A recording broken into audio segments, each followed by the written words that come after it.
for working together and actually caring.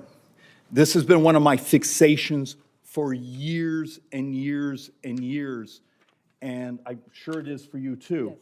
The exploitation, particularly of our seniors, using technology, other things, and the technology is getting creepy. We just had an incident in my district office where the woman was receiving phone calls and the voice was her grandchild. It had been mined off of apparently a Facebook post or something of that nature. You are all our experts on the criminal side. We'll have a second panel behind this that I think will talk a little bit about our technology opportunities. As each of you speak, if you have any additional time at the end of your testimony, there is a personal fixation. How do we not make this the money's gone out the door and we're chasing it? How do we develop a culture, whether it be law enforcement, education, or technology, that makes it so the exploitation never goes out the door? Do you want to do opening? Mm-hmm. Well, thanks, Chairman Schweikert, especially for partnering with me on today's hearing, and to the staffs on both sides of the aisle and in both chambers. They've done a lot of work to get us prepared for today, and I'm really looking forward to hearing from all of our witnesses, and I'm grateful to you all for being here. Last year, scams accounted for nearly $500 billion in losses and now surpass the drug trade as an illicit industry, which I find stunning. Americans are a favorite target of scammers, with the FBI reporting more than $16 billion stolen through online scams in 2024. That's a 370% increase in just over 5 years. Other estimates project that true American losses total more than $100 billion every year, because of course not everybody reports their losses when they've been victims of a scam. The losses are staggering, and I'm sure that everyone here and all who are watching the hearing have received calls and texts about unpaid tolls, too good to be true job offers, or supposedly urgent investment opportunities. But this is obviously more than just a nuisance. This is an urgent economic danger that empties bank accounts, steals life savings, and disrupts the lives of countless people. People like one man, a constituent of mine from Derry, New Hampshire, who contacted my office last week because his nearly 80-year-old mother lost $80,000 in savings to fraudsters who impersonated the FBI over the phone. Her son described compiling case details and evidence for law enforcement, the FBI, and his mother's bank, but he's still struggling to get help. He's also unsure whether federal authorities have taken any action. Scams like these are a bipartisan challenge that impact Democrats, Republicans, and independents alike. And unfortunately, AI, social media, and other technologies are making scams more convincing and widespread, to the chairman's example just now. And that requires us to step up our efforts significantly. Public and private sector leaders, Congress, law enforcement, federal agencies, the U.S. companies across many industries have to strengthen our collective work to protect Americans. So that's why I launched a comprehensive effort last year to investigate the ways in which scammers are using tools and platforms from U.S. companies to target Americans, and also how we should go about strengthening the federal response to this threat. I also launched a nationwide survey of scam victims to better understand the financial losses and other challenges that these individuals face. People who want to fill out that survey can do so at hassan.senate.gov. And I'm working with Senator Rick Scott on a bipartisan bill that addresses some of the key challenges that we've identified through our investigation so far. Our bill would create a central, secure website for Americans to report scams and get assistance, as well as a comprehensive federal strategy to prevent scams, again to the chairman's point, and hold scammers accountable to the fullest extent of the law. So I really look forward to today's discussion to further inform these and other efforts across Congress to combat scams. The witnesses with us are on the front lines of the fight against scams, and I thank you all for your hard work. I really want all of us here today to work constructively to meet the urgency of this moment and protect Americans and our economy. And finally, I ask for unanimous consent to submit statements for the record. From they are from Kent Westbrook, founder and CEO of the Stop Scams Alliance, Aaron West, founder and CEO of Operation Shamrock, the American Bakers Association, and CTIA, a trade association representing the U.S. wireless communications industry. I look forward to our discussion, Mr. Chair. Thank you, Senator. And we're going to try to talk you into my mark and reprisal bill, being able to find some other ways to understand get that. the bad guys. All right, forgive me, we're going to do this fairly quickly, then I'm going to stand up and run back across the mall, vote, and come right back. Richard Goldberg is an associate counsel of the fraud section from the Department of Justice. He is also chair of the Global Anti-Fraud Enforcement Network. Mr. Gregory Heeb, did I say that right? Heeb is the Deputy Assistant Director of the FBI Criminal Division. Amongst his many responsibilities, he oversees the Financial Crimes Section. Ms. Karen Seifert, and Seifert's a famous name in Scottsdale, is the Director of the Scam Center Strike Force under the U.S. Attorney's Office for the District of Columbia. She leads the Strike Force efforts to disable and prosecute industrial scam compounds in Southeast Asia. And I'm introducing Lois Greisman, head of the Division of Marketing Practices in the FTC's Bureau of Consumer Protection. At the FTC, Ms. Greisman directs the agency's fraud program and leads law enforcement initiatives that tackle telemarketing fraud, fraudulent investment opportunity schemes, and illegal spam, among other activities. Ms. Greisman also directs the FTC's work to curb fraud in connection with different methods of payment, such as credit cards. And our final witness is Reva Price, who is Commissioner of the U.S.-China Economic and Security Review Commission.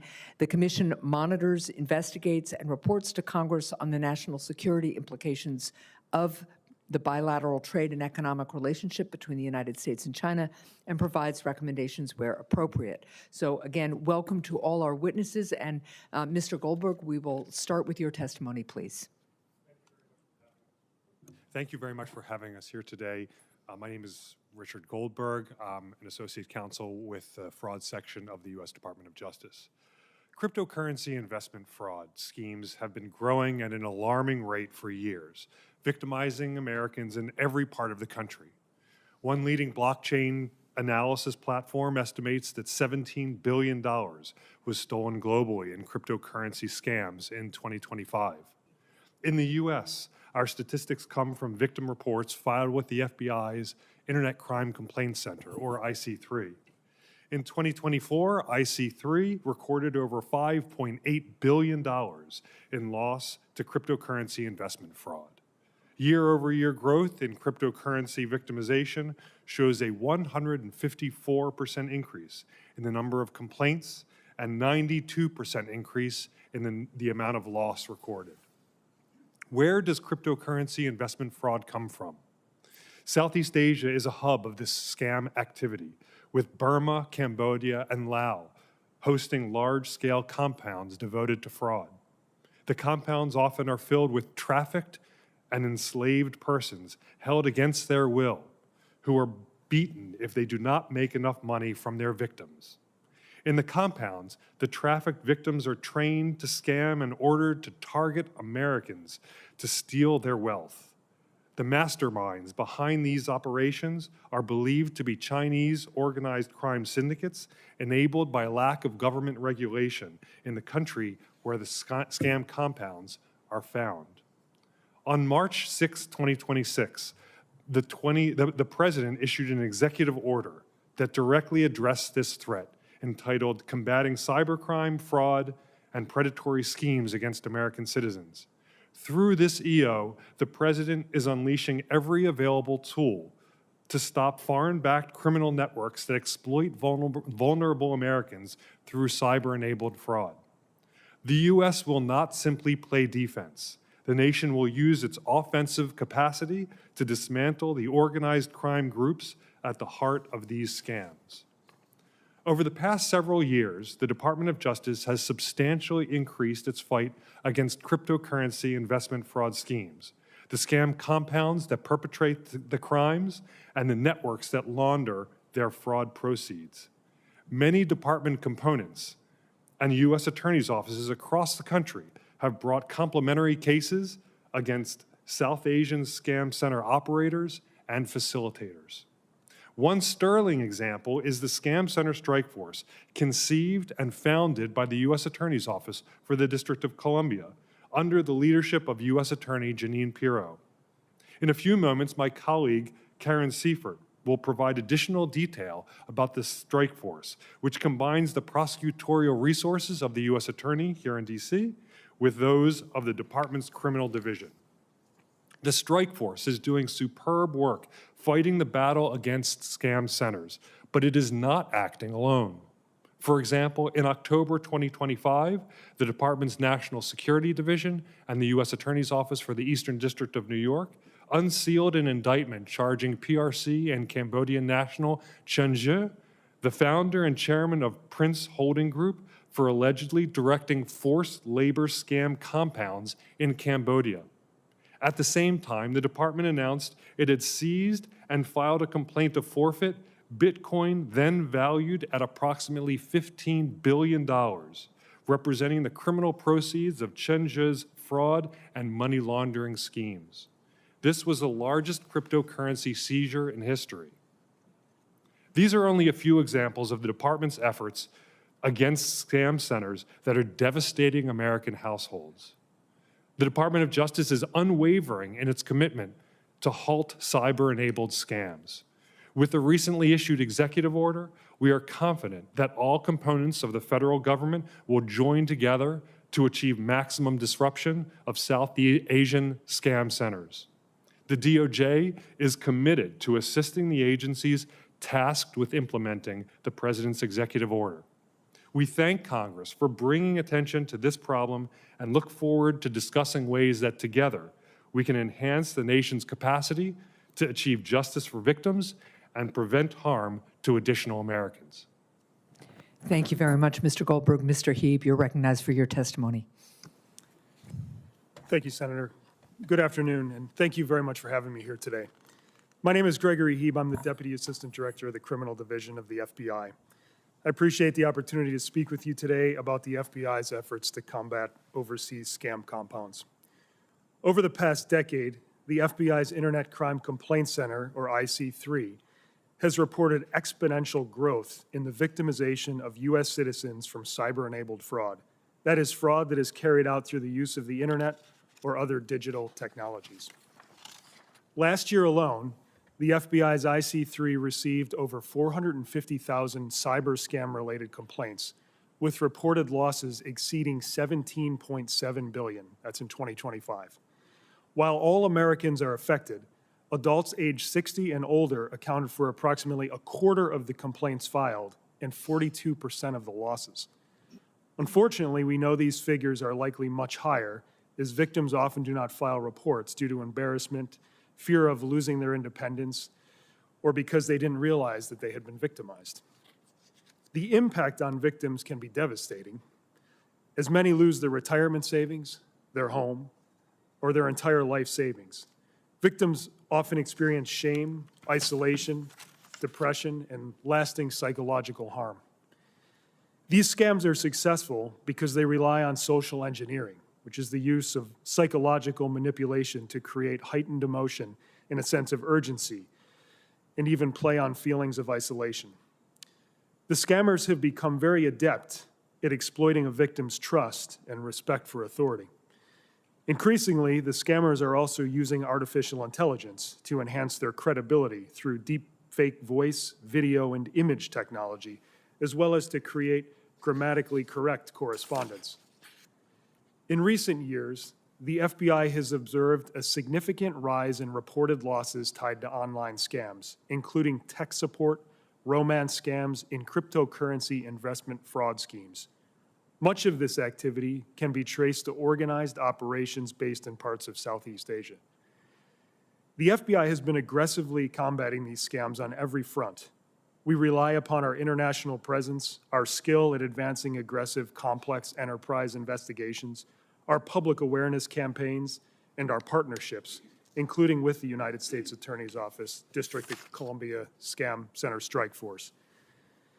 These partnerships are critical as the geographic distance and jurisdictional challenges require trust and sustained collaboration. The FBI, together with our partners in the United States Secret Service, are proactively identifying victims of cryptocurrency investment fraud through Operation Level Up, using sophisticated techniques to identify and notify victims who are being actively defrauded. Since inception of this initiative in 2024, together we have notified 8,390 victims and estimate savings of $529 million as a result of these efforts. We are keenly aware that law enforcement alone cannot solve a threat that is global, digital, highly adaptive, and lucrative for those who perpetrate it. Addressing the threat requires sustained coordination across the government, law enforcement, and the private sector. This is not simply about fraud prevention, but also protecting Americans, safeguarding our nation's wealth, and defending the integrity of our infrastructure. Thank you again for having me here today. Thank you, Mr. Heeb, for your testimony. Ms. Seifert, you're recognized for yours. Thank you, Senator, and thank you to the chairman for the introduction. I'm Karen Seifert, the director of the Scam Center Strike Force, and on behalf of U.S. Attorney Janine Pirro, I thank you for the opportunity to share the work of the U.S. Attorney's Office for the District of Columbia to combat overseas scam compounds. Scam compounds perpetrating cyber-enabled fraud schemes target Americans, and they use America's infrastructure. They use U.S. social media companies to recruit trafficked labor and to meet their victims. They use U.S. satellite providers and VPN networks to connect to the internet.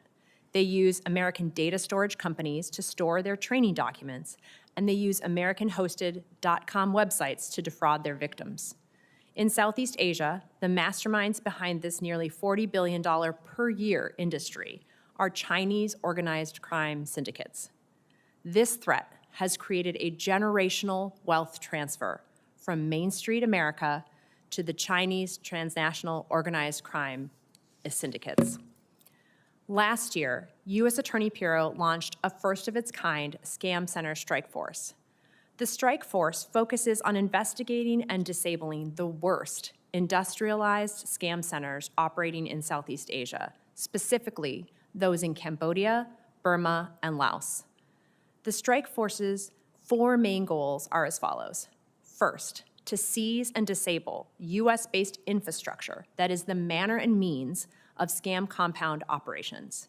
Second, to identify and charge the leaders of scam compounds, including the Chinese organized crime affiliates, and to seek to bring them to justice in the United States. Third, to trace and seize stolen cryptocurrency funds and to return those to the victims to the fullest extent of the law. And fourth, to prevent further victimization through public education. The Strike Force is a collaboration between the U.S. Attorney's Office and our partners at the Maine Department of Justice, the FBI, and the Secret Service. On select matters, we also partner with the Postal Inspection Service, the Internal Revenue Service, the Rhode Island U.S. Attorney's Office, and the Western District of Washington U.S. Attorney's Office. We have approximately 150 personnel, which includes prosecutors, law enforcement, and support staff located across the country. And the Strike Force seeks to use all government tools available to combat this threat. Additionally, we routinely partner with the Department of State, the Department of Treasury's Office of Foreign Assets Control, and the Department of Commerce. It's through these various means that we evaluate the Strike Force's success in several different ways. These successes include, of course, charging and prosecuting individuals who operate the scam centers, but also taking compounds offline, seizing websites that facilitate the fraud, designating entities that are running the compounds with OFAC, and seizing the cryptocurrency that is the driver of the fraud. Recently, the Scam Center Strike Force announced that it had frozen, seized, or forfeited already $580 million in cryptocurrency of funds that were all tied to scams. The Strike Force also cooperates with foreign partners. We are actively working in Southeast Asian countries. Notably, we have a strong connection with Thai law enforcement, and we have deployed FBI staff and agents have embedded with the Royal Thai Police War Room Task Force to combat scams arising out of Cambodia and Burma. Additionally, the Strike Force is strategically collaborating with U.S. companies. Private industry is and should be concerned about the use of their infrastructure to commit scams.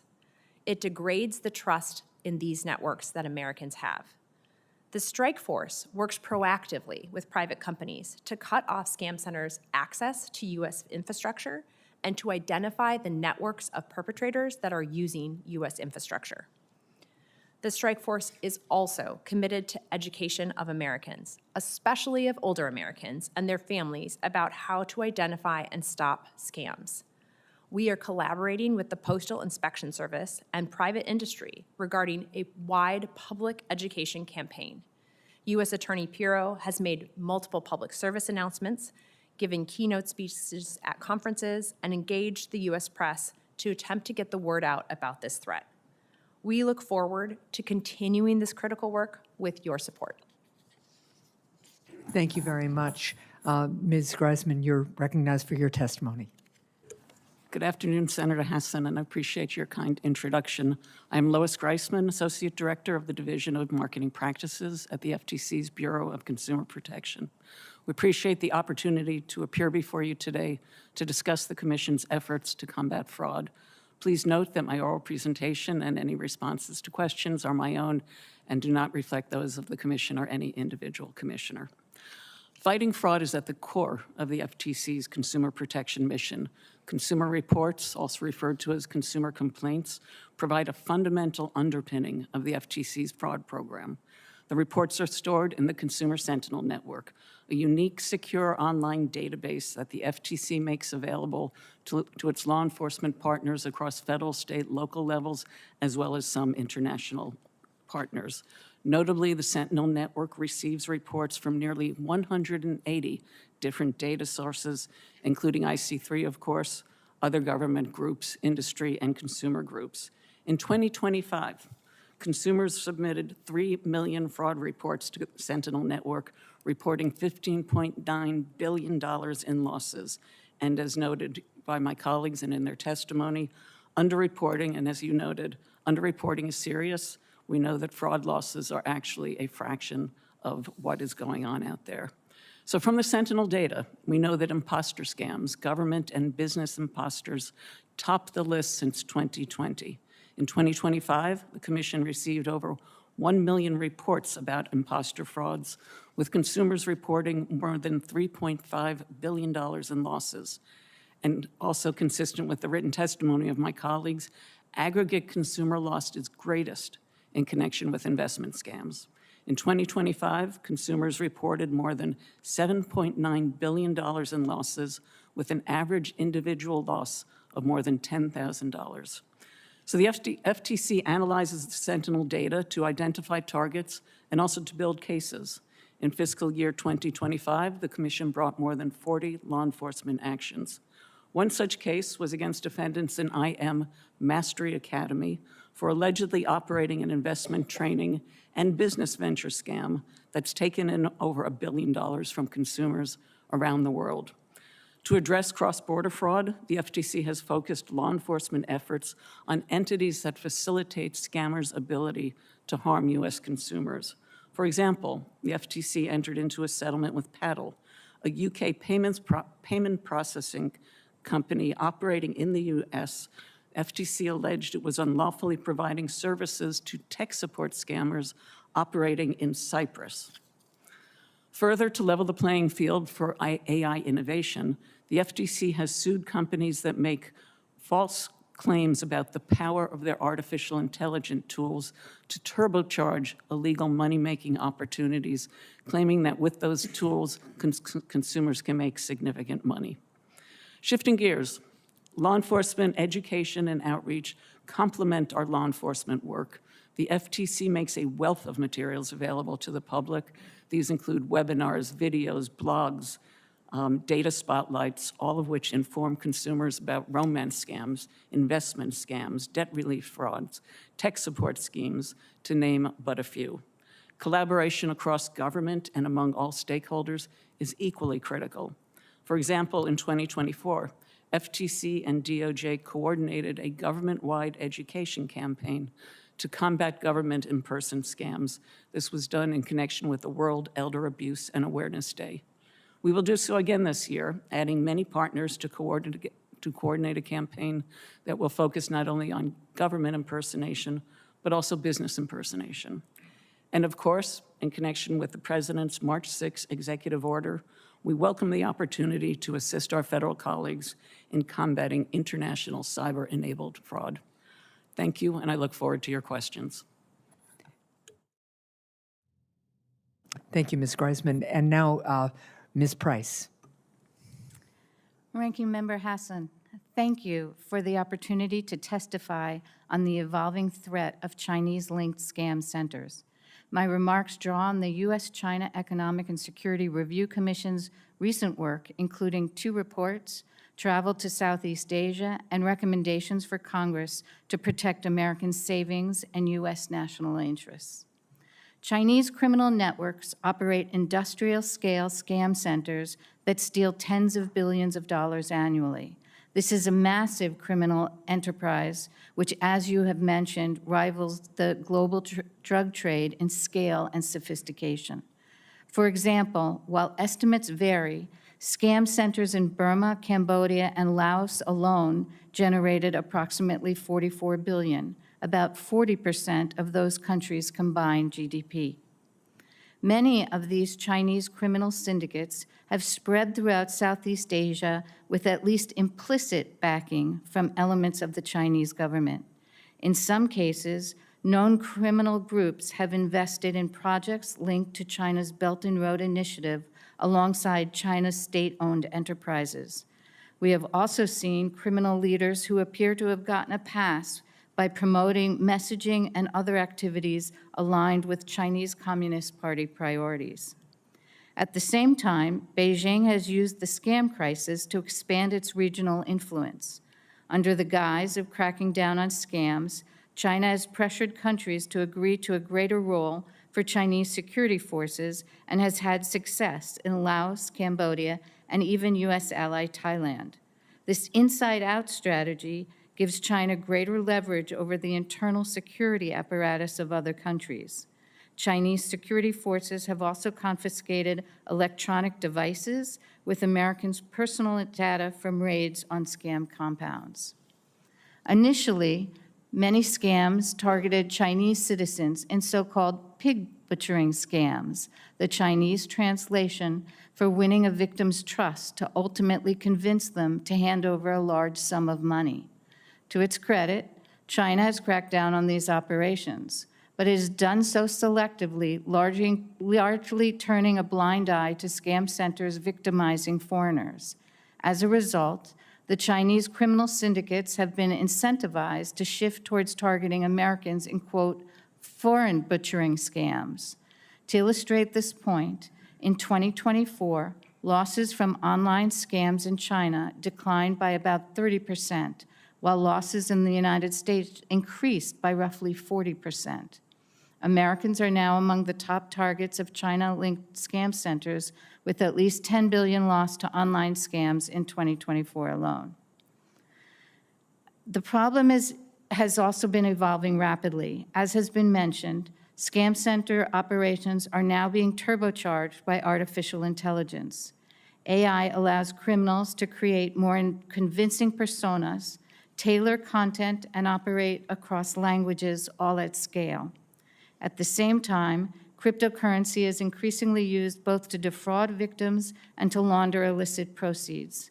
Scam centers are also spreading beyond Southeast Asia, including to the Pacific Islands and parts of Africa. Congress and the administration have taken initial steps to combat these scams, but the problem continues to grow, and we need to do much more. The Commission has proposed 11 recommendations and considerations for Congress to help combat these threats. I would refer to the committee to my written testimony, which lists them in some detail. In conclusion, scam centers run by Chinese criminal organizations threaten both the financial well-being of Americans and broader U.S. national security. As long as these networks can earn higher profits with lower risk by targeting Americans, they will continue to do so. Thank you, and I look forward to your questions. Thank you very much for your testimony, and I will note all of you kept to your 5 minutes. It was, and yielded back time, so I appreciate that very much. I'm going to go ahead with my first set of questions. I anticipate that the chairman will get back, I will go vote, and we will keep doing this back and forth. And I expect other members to come back and forth as the voting schedule allows. So I'm going to start with a question to you, Ms. Seifert. Again, thanks for being here. You discussed in your opening statement the early results of the Scam Center strike force, and it underscores the importance of law enforcement coordination at the federal level. Now, state and local law enforcement, though, are often the first point of contact when victims report a scam. Yet, New Hampshire law enforcement officers we reached out to recently weren't even aware that the strike force exists. Everybody gets busy, communication can be hard, but the U.S.-China Commission has recommended that the strike force establish information-sharing pipelines and training programs so that state and local agencies can serve as true partners in federal scam prevention. So, Ms. Seifert, will you commit to establishing those programs and improving outreach to state and local law enforcement? Thank you, Senator. So I think just to level set with respect to the Scam Center Strike Force's mission, we take cases and look at them a little differently than state and locals might look at them because we're not coming to it from a victim reporting approach, right? So as a state prosecutor or a state investigator, you get a victim, they say they have this loss, and then you're going to investigate that down the line trying to find a defendant.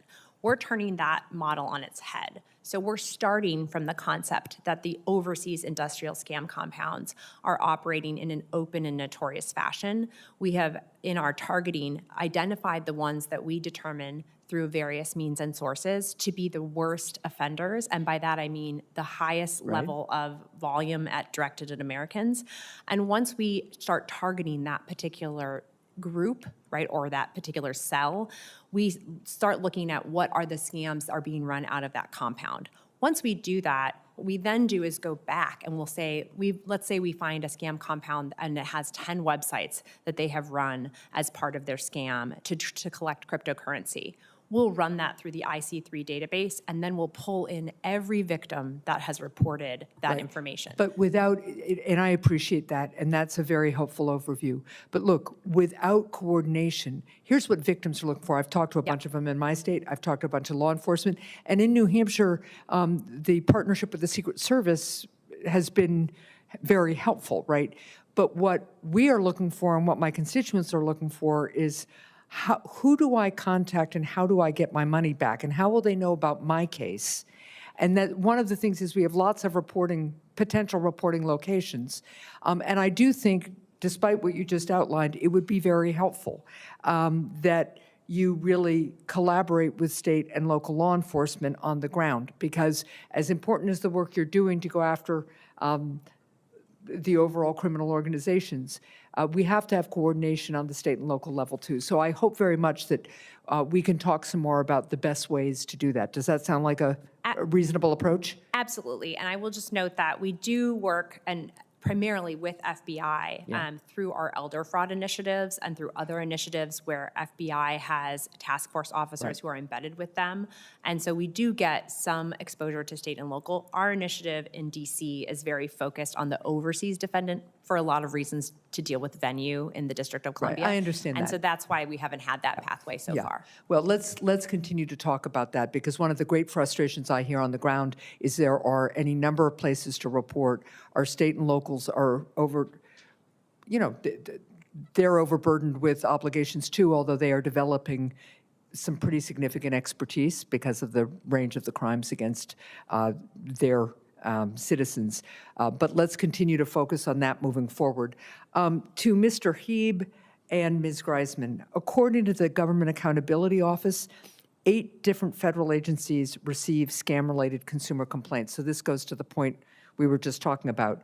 Mr. Heeb, on the FBI TIPS website homepage alone, consumers have at least 3 options for reporting scams: a submission form for federal crimes, a link to the Internet Crime Complaint Center for cyber-enabled crime, and a link to the Treasury Department for tax scams. Ms. Greisman, the FTC also maintains a separate scam reporting portal at reportfraud.ftc.gov. gov. Scam victims have repeatedly told my office about their confusion over where to report scams and how to get help. And witnesses on our next panel have raised this challenge as well. And Mr. Heeb, I will tell you, I looked at the webpage, and if you don't have a law degree and don't understand the difference between and I have a law degree and I couldn't understand all of the definitions that I needed to in order to figure out which of those agencies to reach out to or report to. So it shouldn't be this complicated for our constituents. So Mr. Heeb and Ms. Greisman, will you commit to working with my office on ways to simplify the scam reporting process for all Americans? Mr. Heeb?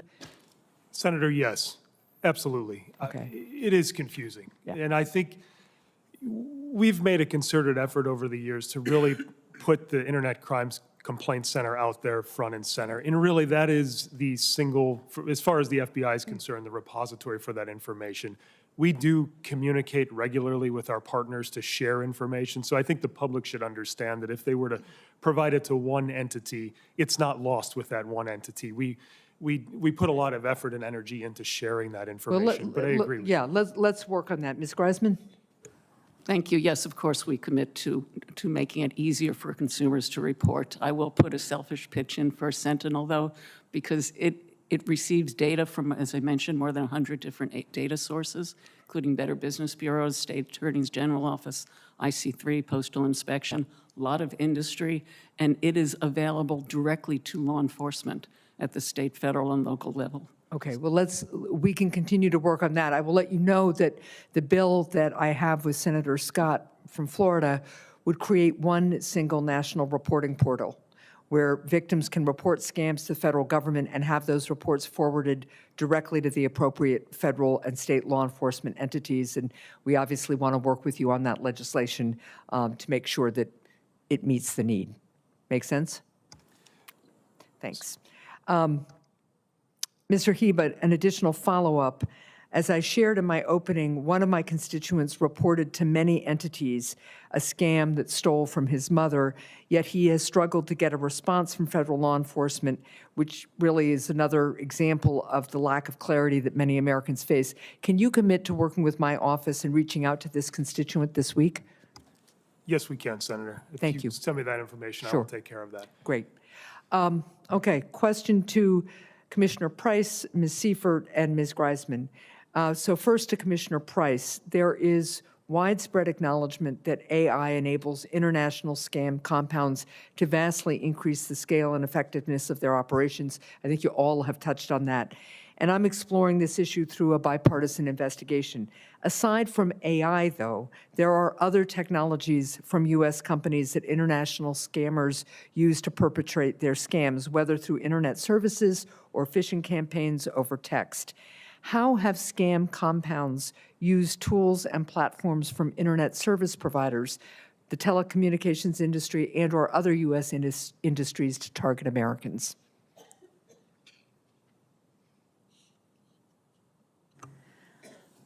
I think that the key to them is that they are using everything and every way that they can use it, both through telecommunications, through social media, ads in social media. They're using every possible vehicle, and that's what we have to look to. Okay. We may reach out to you for some more specific examples, but let me go to Ms. Seifert and Ms. Greisman. How are U.S. companies cooperating with the federal government on addressing scam compounds, assuming that there is some cooperation here? Is there information you're not getting from companies that would enhance your anti-scam efforts? And we'll start with you, Ms. Seifert, and then Ms. Greisman. Thank you, Senator. We have made a lot of progress on working really collaboratively and in parallel with the investigations that companies are doing on their own. And that was part of U.S. Attorney Bureau's announcement about the strike force, was that she wanted to have that open cooperation. So we do have several companies who have openly said that they are cooperating with the strike force, including Google and Meta and TRM Labs. We have a lot of other ones that are maybe not as vocal about their openness of their cooperation. And then we have others that we're still working on. So I'd say it's a myriad of different responses, but ultimately each of these providers has, for the most part, not regulated in what they're doing. And so it's up to them to determine how much effort and energy to put behind these types of initiatives. But every single one of them is impacted by this. I Right. mean, every single tool that's worth using, the scammers want to use. Right. We have great technology here in the United States. Yeah, Ms. Greisman? We know from our Consumer Sentinel reports that social media is the #1 point of contact with the scammers. Phone is number 2. As one example, we work very closely with U.S. Telecom's industry traceback group to identify phone scams that are coming in from abroad, hitting a gateway provider in the U.S., and to take action, whether through warning letters or law enforcement, to cut that access to the foreign networks. Yeah, I would really like to follow up to think through if there are things you need from Congress. I mean, it's important. We've been reaching out to companies too as part of our investigation. Some have been responsive, some have not. But if there are things you need from Congress to help make sure that companies see this as part of their responsibility, we are happy to work on that with you. Why don't I ask one more question, and then I will go vote, and then I come back, I have more questions. But Ms. Greisman, the Government Accountability Office has recommended that federal agencies standardize data collection on scams and develop a government-wide definition of scams and a single estimate of total losses from scams. Without these measures, it's more difficult to understand the scope of the scam problem, to target resources, and coordinate effectively. However, FTC has not yet agreed to accept and act on GAO's recommendations to standardize data collection, scam definitions, and estimates of losses. Will you commit to working across the government to reach a standard definition of scams and produce unified estimates that will enhance prevention efforts? 2 things. We are working with GAO, and we have addressed some of their recommendations. We're very keenly interested in trying to maximize and make most efficient consumers' ability to report to the government and to make those reports as accessible and meaningful as possible in terms of quantifying what's needed. Different agencies have different jurisdictional limitations, have different statutory enforcement authorities, which make it challenging. But yes, we certainly commit to doing all that is possible. Okay, and we will, again, follow up with you, find out what you've been, I'd love to see kind of your responses to those recommendations or understand what recommendations you think are relatively straightforward to implement, I won't say easy, and what recommendations we might need to, really untangle a little bit, I guess, is given cross-jurisdiction issues. Happy to follow up, and there already is a written record to some degree. Okay, thank you. Mr. Chair. Thank you, Madam Senator. Enjoy voting. And once again, I apologize for the chaos that is the modern Congress. I'm going to start with Ms. Seifert. And I'm going to sort of leap into the end of my series of questions I had and sort of work backwards. How do we build a model, a technology, a policy, so the money never leaves the individual's account? If you actually, having gotten most of your testimonies last night and gone through them, it's often how do we go capture the bad guys, try to recover what we can. It's the constant problem of it's out the door and we chase. And we've had discussions, everything from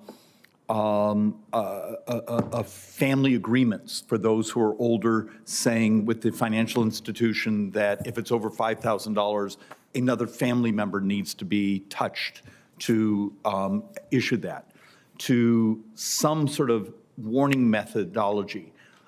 How do we stop so it's no longer sort of this pay and chase model, but it never leaves the account model? I'm blessed. I have a very well-educated district. I have a wealthier district, and the number of scams are just heartbreaking because these folks are the targets. Ms. Seifert. Thank you, Chairman. I mean, my own parents, I've had to tell them to put down the phone and ask who is talking to them. And this is like a core issue in my career now. So very much understand what a challenge it is and how important it is to speak with your family members about this. I would just highlight 3 things that I think are core to what our initiative at the Scam Center Strike Force thinks is part of this campaign. So one is the education, which is exactly what you're talking about. A lot of what we have seen is various agencies in the government with their own mandates, of course, doing education, but not doing it comprehensively and filling in the gaps. And that's part of what we're trying to do as part of the And Scam Center Strike forgive me, I Force. know this is heresy. I've grown very skeptical on the effectiveness of education, considering how manipulative, almost evil, the use of some of the new technology has become. I'm almost wondering if there's, and this is going to be an open question for all of you, is there a policy set, whether from our financial institutions, our brokerage accounts, the Bitcoin machine down at the corner, whatever, that I have crazy stories of the owner of that business trying to stop grandma from stuffing money into it, and grandma lies to him because she's so convinced. I think a lot of the challenges that with older Americans, they're coming to technology more recently, and they haven't grown up with a mindset. So while it might be harder in terms of educating them now, we also have to be educating the people who are younger because we don't want them to become victims later. The idea that every single person that you meet on the internet, you need to verify who that is, that it needs to be inculcated into the culture of the United States. We do not know who we are dealing with when we get a text message. Okay. We have to, that's a big part of education. Okay. Ms. Goldberg, If I might, I just, Okay, please two other finish. things I'd like to highlight. So we do not think that the Scam Center Strike Force or the Department of Justice more writ large is gonna, get our way out of this problem by whack-a-moling the different targets. A big part of this is getting private industry to take on this problem as well and to work with us and to have a laboring oar in the boat with us. And that means that we need, for instance, providers to send warnings, for instance, to their customers when they detect that their customers are engaging in activity. There are things that other jurisdictions are doing, like they have, Singapore, I think, is a leader here, where they have an app, for instance, that the government puts out that describes that people can check as to what are scam websites or scam wallets, things of that nature. There are more sort of cutting edge things that you can do when the providers are willing to work with the government and really put into the technology more safety mechanisms. well, okay, on that, Ren, how many of us have one of these that now when you get certain calls or certain texts, it pops up and says likely scam? Or, That's a start. That's a start. Well- But the next step is to not even allow that phone call to come through, right? I think the likely scam still, but that might require Congress, and you may actually have to deal with, we actually set up a thing because I had my father has been scammed multiple times. We actually went and put a thing where there's a $5,000, he can't do something over that without a family member. yep. And it turns out the bank he uses actually did offer that service, just no one had ever asked. And banks are doing a lot on the front lines here. But again, what you did with your family is something that not all families are talking about. Not all families with the older folks who are the targets of these scams have had that conversation already. Okay. And that's also a key part of public education. We just can't go for the older folks. We have to also get people around the Thanksgiving dinner table to be talking about this. We need the younger folks, the grandchildren and the children to also be saying, Grandma, who are you talking to on your phone? All right, let's do a speed date. Mr. Goldberg, considering my skepticism on education, what technology is available that we could prevent the money from ever going out the door at the beginning? I think this has to be looked at through two different vectors, the communication vector and the payment vector, right? So we have to work with private industry, and private industry needs to step up to identify the ways that victims are being contacted, initially through phone calls, through texts, through emails, through social media, and they have to improve the ability of their own platforms to prevent the fraudsters from reaching the victims in the first place. We in law enforcement are always going to be reactive to a scam that's already in progress, but we can provide them intelligence on what we're seeing, and they have to use their own intelligence, which they are doing a lot better at doing now, but they need to continue to improve their systems to prevent victims from being reached in the first place. Secondly, the payment vector. Once a victim is contacted and is compromised and wants to send their funds, those payment systems have to be ready to deal with that and prevent that payment from going elsewhere, whether it's a crypto ATM, whether it's a traditional bank account where the money's being housed, whether it's a crypto firm, whether it's crypto analytics platforms. They all need to be in the mix to stop that payment from flowing forward. Law enforcement, again, is going to be reactive, but we have to be communicating back and forth as we are doing now to make sure that they are seeing what we are seeing. They are seeing how the money is flowing to the fraudsters and how victims are being contacted so that their systems can be updated, again, so that the victim never receives that communication in the first place. Okay, Mr. Heeb. Mr. Chairman, we've had a lot of luck with the Internet Crimes Complaint Center just executing the financial fraud kill chain. That, of course, is dependent on someone calling, whether it's the victim, him or herself, or a family member. But I think to your point earlier, Senator, we need to educate family members as well, the younger generation, because you're right about the education component for the elderly generation now. They don't necessarily retain the information. And the reality is, these scammers are so good at what they do. I mean, some of the most sophisticated people, as you pointed out, the educated folks in your district. I mean, we've had former FBI directors that have fallen victim to schemes like this. I mean, career law enforcement officers have fallen victim. But in some ways, you're making my argument that I know we'd like our education models. I'm hunting for a technology model. And I think that's where, at least now, what we're dealing with the kill chain and the relationship with the financial institutions where they can stop the payment. Again, it is pay and chase at this point, and definitely take it back to give some consideration to technology to stop it. Okay, Ms. Greisman. First of all, I'd love the opportunity to disabuse you of your skepticism of the benefits of consumer ed. It really does work. But it does work, but we spend how much time on it and how much fraud still takes place? It needs compliments, there's no question. So we need to just do more of the same thing. We need to do more things more innovatively. So the example you gave with the phone is a great one.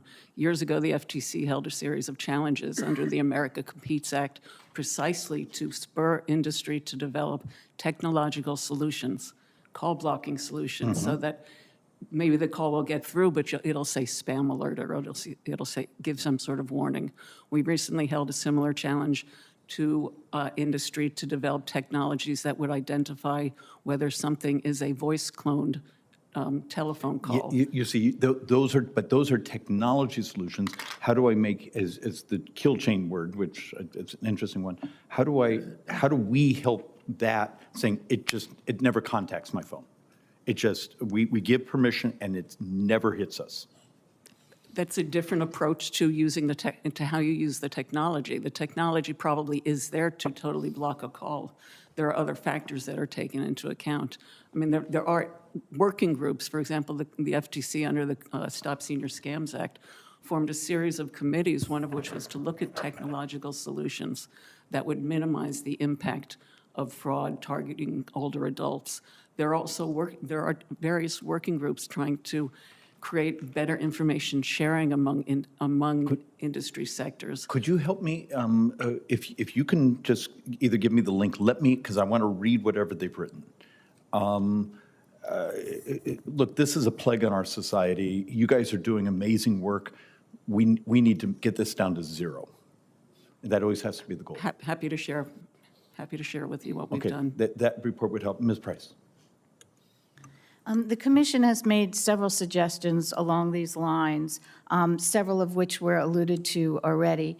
But one is requiring telecommunication carriers and social media platforms to implement stronger verification and detection measures. So for example, existing anti-spoofing frameworks, there's one called the Stir-Shaken framework, which requires carriers to identify and verify caller ID information and that it's from a legitimate caller. But we don't know that it works for foreign phone calls and things coming from overseas. So that's one place where we could start. Another that hasn't been mentioned yet is greater cooperation with the financial intermediaries to detect and stop scams. especially in cryptocurrency when things start to move between individuals and their scammers. So there are several places where we've made suggestions in addition to what's already been mentioned. Okay. All right, David? Thank you, Chair Schweikert. I appreciate this particular hearing. I actually started my career at the Securities and Exchange Commission right after the Enron and WorldCom accounting scandals. In 2008, I was actually a staffer here at the Joint Economic Committee, so this is a bit of a homecoming, but of course that was the time of the 2008 financial crisis. And those particular scandals, much like the rise in fraud that we're seeing today, targeted vulnerable communities, individuals that were not particularly sophisticated, whether these are seniors, whether these are folks that maybe are not used to sophisticated financial transactions, marginalized communities. And that is always the modus operandi. And I just want to share briefly a story about someone that I know in my church who came to me a few years ago. She knew that I'd done some work in banking, and she asked me for some help in unlocking her funds. She said that the FDIC and Federal Reserve had put a hold on her bank account, and I looked into it. She sent me an email that she'd received, and it was from an account that was something like Federal Reserve 01@gmail.com. Of course, I immediately freaked out, and as we were unwinding this and learned the story, apparently like a year prior to that, she had been told by her bank, someone she thought was at her bank, that her bank had been hacked, that she needed to take security precautions. You all are nodding because this is probably a very familiar story. It was new to me, but the end-all, be-all of it was that she allowed them to install software on her computer. She actually went and withdrew tens of thousands of dollars in cash at a time to give to couriers that would come to her house to pick up these funds. She, at the same time, was the target of another scam. And I'm not sure if it's the same people or different people, but I guess I should add, her husband had died prior to this. She's not sophisticated.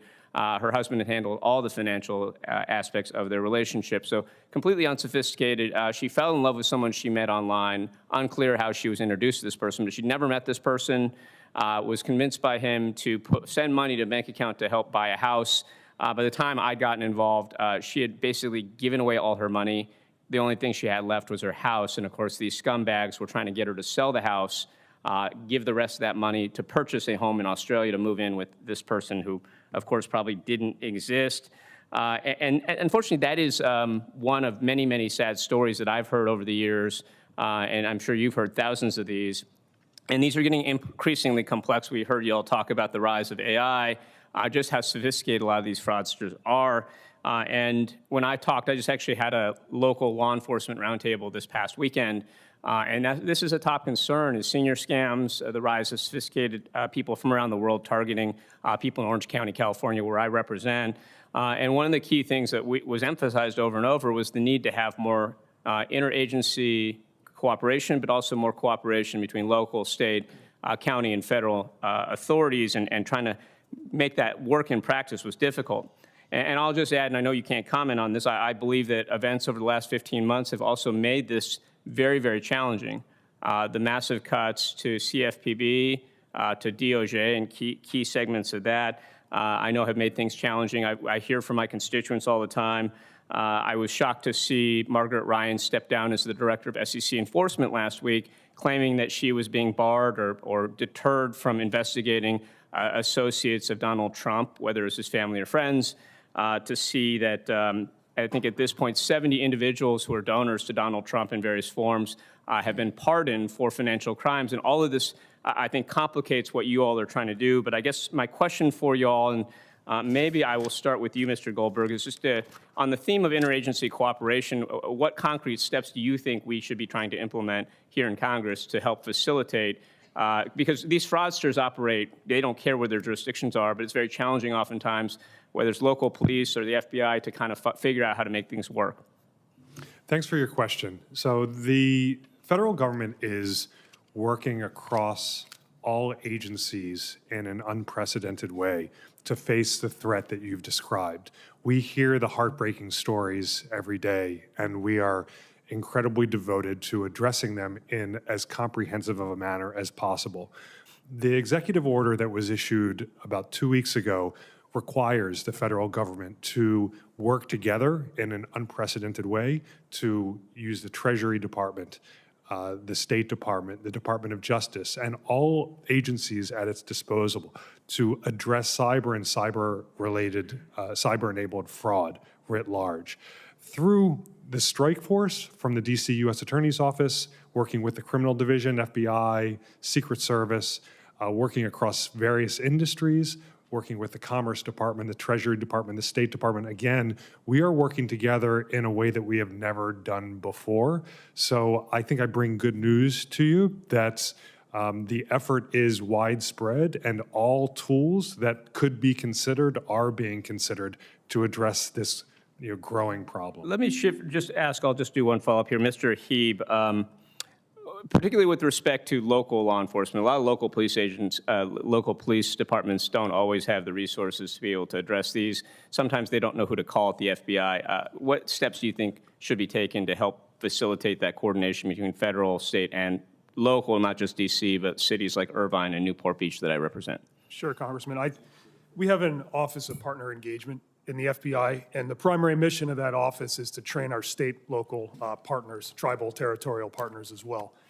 And this is an area where, as Ranking Member Hassan pointed out, the state and local detectives, police officers, they're often the first ones that respond to these situations. When somebody loses their retirement savings or transfers what's left of their bank account out the door, it's the state and local law enforcement officers that are there in a very challenging situation. And nobody would expect that most departments would be able to conduct an investigation of this scale. So we've undertaken efforts in the FBI to get out and at least bring awareness to our partners about this threat. In fact, we have a local detective who's actually based out of St. Louis, Missouri, who has just really interested in this area, kind of a cryptocurrency expert, but he's well received by other state and local law enforcement officers out there. In fact, he's coming to headquarters to work with us to integrate into the National Coordination Center of the Homeland Security Task Force to kind of bring this component in to deal with some of those issues, sir. Thank you. I yield back. Thanks, Chair Schweiker. Representative Sparks.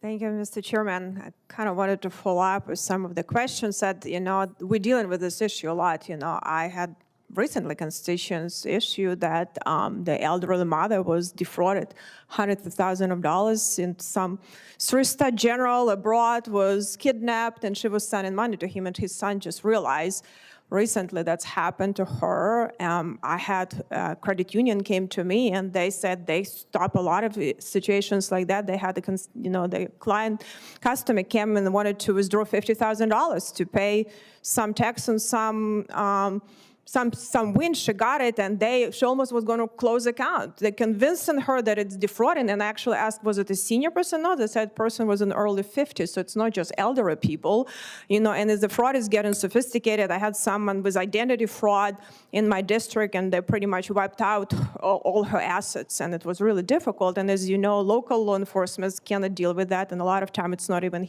happening in the country. Attorney General couldn't do anything about it. They really don't have. And in some of these issues, when they came to FBI, you guys be busy in a lot of stuff too, so it's not, no one really done anything. So we really need to think about it. A few years ago, I think early, when I started in Congress, we had the bipartisan bills we passed in 21 to set up elderly justice initiative and DOJ like on a permanent basis. But I don't think it's just elderly. This fraud is getting so sophisticated. So my question to you is, like, even these cases, a lot of time my constituents come to us. We try to connect to agencies, and we try to work with police, nothing really happening. And I know it's complicated, but we have to start dealing with that. So I wanted to go to Mr. Goldberg, maybe Mr. Heeb from you. I want to get some ideas. We don't even know where to go to help them. No one can help them. And some of these people are devastating. Their lives are getting destroyed, and these fraudsters get really, really good. So I wanted to see, maybe we need to think about it. How do we deal with that more effectively? And maybe Congress need to establish within our agencies more dedicated units and more dedicated procedures, and for us even to help with that so it can be coordinated, and actually something needs to happen, and even prosecuting that would be very, very tough. So maybe, Mr. Goldberg, you can suggest some things. Yes, so there are thousands of complaints that come into the FBI every day, as well as to the Federal Trade Commission, that relate to these kinds of stories. The crucial, I think, communication, the messages to constituents when they contact you is, first of all, report. make sure you report to law enforcement, to IC3 or Consumer Sentinel. As was discussed earlier in the testimony, these reports are sorts of collaboration between agencies, and we track them all. We track the types of schemes that are affecting victims the most for purposes of letting industry know, so that we know what we should be devoting our resources to. And then when we identify the largest schemes out there, those complaint repositories serve as a mechanism to identify victims that we use to serve as testifiers in our cases. So that is crucial that those individuals report for both education for us, for education for the public, and to serve our investigations. It's also crucial to use the resources out there by FTC, by AARP and others, education resources that are available online that individuals can review to Right, make sure that they just don't to fall follow victim. up, we reached out to FTC, nothing was done, because I understand you get overwhelmed. You know, you have a lot of stuff, but nothing was done in some of these cases. It's just nothing, and I don't, maybe it's a lot of complicated, so I don't know. Maybe I can hear from FBI and FTC also. If there is something, maybe we need to think that we're more dedicated, because it's going to get so sophisticated. And unfortunately, a lot more people get entrapped, and not just seniors. So maybe Mr. Heeb, you can follow up too. And I think we have Ms. Greisman, right, from Greisman from FTC. Sure. We receive about 3,000 complaints per day now in Yeah. IC3. There's a lot of analysis that takes place with that, and I pointed out Operation Level Up earlier in my testimony here today, and so far, because people have actually reached out and reported things, and despite the fact that they may not have received instant feedback, and certainly that, not every report we receive is going to turn into an investigation, as you pointed out, but it's very important to us for all the things that Mr. Goldberg mentioned, the trends, things of that nature, but tying it back to this Operation Level Up, it's because of those reports and the information we received from those victims that we were able to go back out after seizing phones from these scam compounds, getting information off of the devices in those compounds, to go out and make contact with those victims who had reached out to us and let them know, sometimes for the very first time, that they were actually being a victim of a scam in some cases, much more than they had thought. So it is an important component. I have a few minutes, Ms. Greisman, maybe you can. Totally appreciate your concerns and constituents' concerns, but receiving 3 million consumer reports a year, it is simply not practicable, as Mr. Heeb says, to do a one-on-one. What we do is provide responsive educational materials. Looking at Mr. Chairman. Is there anything you would suggest that we need to maybe do better, because it's becoming a very widespread issue for a lot of people? I'd have to think about it, but it really is resource intensive on a scale that just does not readily accommodate the receipt of thousands and thousands of reports on a daily basis. It is more the model of the Better Business Bureau that does one-on-one intervention on behalf of consumers, but of course they're dealing with a totally different type of fraud, different type of problem. Thank you. I was just playing. Apparently, the iOS update allows me to send unknown callers straight to voicemail and those things. Look, you and I are going to keep talking because, as you said, 3 million? We're going. 3 million a year, that's fraud reports. Yeah, we're going to have to move to a technology solution. Mr. Byer. Thank you, Mr. Chairman, very much. Is it Greisman? Greisman. So, you talked about collaborating with private industry. How willing is private industry or the businesses to work with you? Any holding back? Are they good partners in this?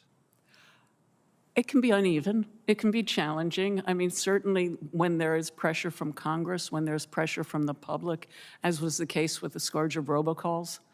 I mean, your constituents were very, very noisy and very vocal, and that is, I think, a good example of where we were able to work cooperatively, a little bit more cajoling perhaps than happy faces, but to get to a good result where technological solutions were developed. I mean, this is part of what we've done through the Stop Senior Scams Act work. A committee specifically focused jointly with government representatives, consumer advocates, and industry to look at technological solutions to do better on the robocall front, try to get out ahead of the curve, as I think we've been doing on voice cloning technologies. which offer wonderful, innovative, beneficial uses, but also terrible fraud uses. Thank you. Ms. Price, you're our China expert here. Is the China's support, whether implicit or explicit, for the scam centers in the other countries, the Burma, the Cambodias, is this part of their grand strategy to weaken us? And why have they used that to put their law enforcement in those countries if those law enforcement are shutting down the scam centers? What we found is they're implicit in allowing all of this to go on. In terms of putting their security in, they do it ostensibly to help put an end to the scam centers, but it allows them to get a serious foothold in these countries in their region. So it's part of their bigger geopolitical strategy along these lines. They're looking the other way on certain scams that might be directed at foreigners. That is just possibly capacity, possibly part of a bigger geopolitical effort. It's unclear. Okay, thank you very much. Ms. Seifert? Seifert? Yes, Seifert. Is it the EI and the EI? Thank you. It depends. You wrote in your testimony, I'm sure you've written the oral part, which I missed, that you'd be much better off if you could use the human trafficking laws and also that the asset seizure laws, but can't because of U.S. law right now. Is anyone in Congress leading to fix those? For those specific gaps, those are ones that our Office of Legislative Affairs is happy to work with any members on. I think those are things that are really, right now, things that the Scam Center Strike Force immediately could use to change the trajectory. So with respect to the seizure laws, if we discover a website that is scamming someone, we can't just go seize it. We have to prove that the website is also involved in money laundering. When we're talking about cryptocurrency and very sophisticated money laundering, that takes my agents a lot more time to actually build that out into a warrant. But if all I had to prove was that it was a mechanism of fraud, we could take that website down with a seizure much more quickly. Great. Gives us something to work on here. I like to give you homework. All right, thank you. And Mr. Heeb, on the cryptocurrency, how much more difficult, more complicated is it with cryptocurrency jumping back, say, 10 years or 5 years ago when it was not as big a factor? Congressman, it happens so rapidly now. It shaves so much time off of transactions that in law enforcement, we have to move much quicker to stop it. But transactions are down to seconds now. What used to take hours or days for money to leave the country, now it's out much, much faster. Does that suggest anything different in terms of cryptocurrency regulation for us? You know, at the various financial levels, you know, Treasury Department, the Fed, et cetera. I would defer to my colleague, Ms. Seifert, on that because she's been dealing with that regularly. I think what we have seen is that whereas banks oftentimes have a built-in ability to pause a transaction for a few days based on the laws that exist, cryptocurrency exchanges don't have that, right? Like it's someone's money and they're moving the money and there's no protection for them to do a freeze. So they're really doing it at their own risk, right, of their customer then coming at them or suing them. I think that is something, you know, it's far be it from me to advise Congress on how it should regulate, but just in terms of what the tools cryptocurrency exchanges have, they have less tools than banks have because of the regulations that exist now. Yeah, thank you. I just think if I want to move $25,000 of Fidelity, yeah, I got to check back 2 or 3 days in a row to see whether it's actually showed up. There's a lot of steps in between, including 2 or 3 emails and phone calls, making sure that's what I wanted to do. Yeah. Great, Mr. Chairman, I yield back. Thank you so much for our witnesses for being here today. This is such an important topic, and I think probably all of us on the dais, including everybody in the room here, and I welcome so many members from our senior organizations. I see so many here from the AARP. I know you have a witness in the next panel. Thank you for being here and engaging in these discussions. I think everybody across the nation has been shocked by the amount of fraud we're uncovering. And in some respects, as we see it flash across all of our TV screens at night, we're like, how did no one catch this? How did no one go after this? This is insane that we have allowed so much of taxpayers' hard-earned money to go straight to bad actors and criminals. I think it erodes the trust that the American people have in their government and have in when they faithfully give over their hard-earned money for us to be good stewards of that. And so I am so glad that we are shining a light on this issue. And it is a challenge because of the evolution of technology and how quick technology has become a tool for criminals. And, you know, I was just talking to someone yesterday that says, you know, if you had someone go into a bank and demand money, they'd probably get like $3,500, and the next thing you know, there'd be armed police and investigators galore, and FBI would be all over it, and it would be, you know, front page news. But in a second, somebody's life savings can be taken from them, sometimes from a foreign national, using technology, and we don't have the resources to keep pace with it. We just don't.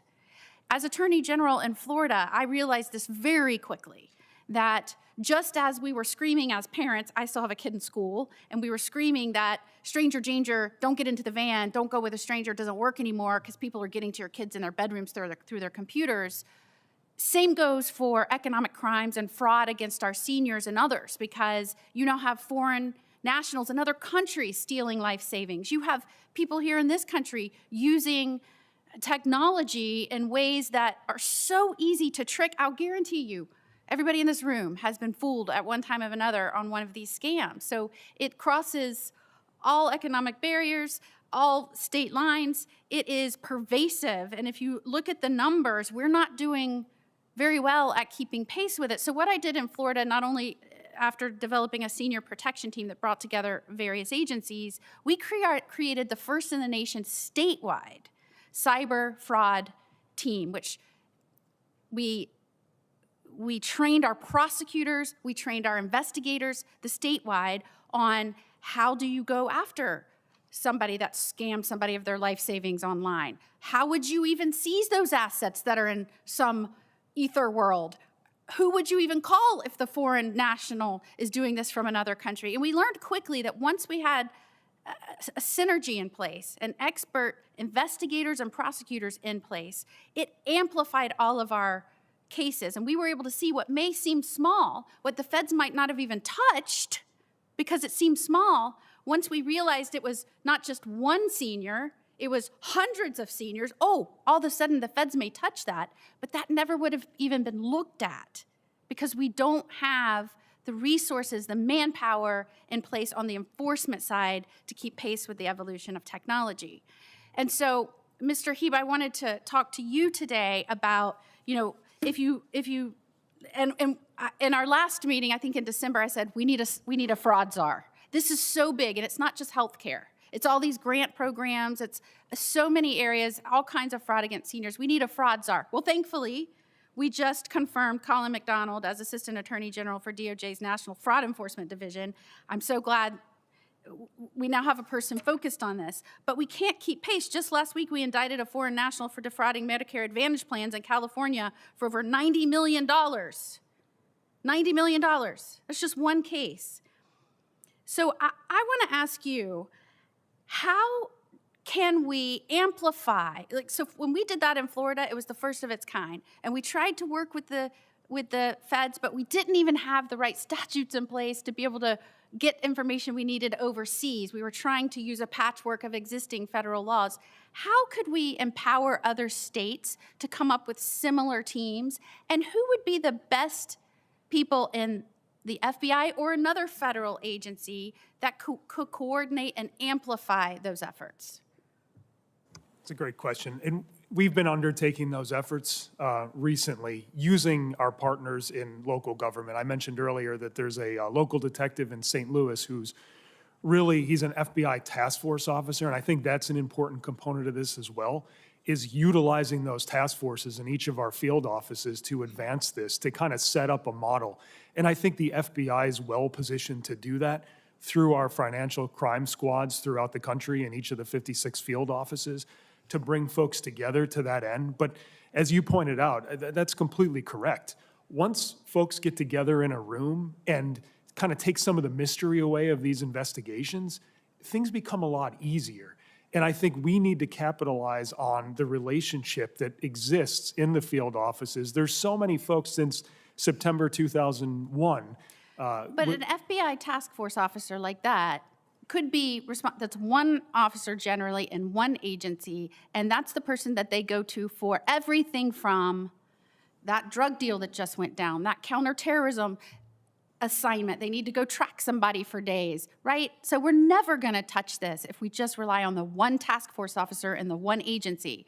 We need states on a statewide level to embrace the concept of this is a new day and age in crime. You have to learn these new technologies and embrace it to help your citizens, right? Agreed. And you would agree to help them. And we would agree. And what I'm suggesting is that using the task force model to sort of train the trainer to get out and have our folks be the point of contact to train our state and local partners. Like I say, we've started that already, but we certainly need to do more in that area. But yes, absolutely. Thank you. Thank you, Thank you, Mr. Chairman. Ms. Keston. Thank you all for being here.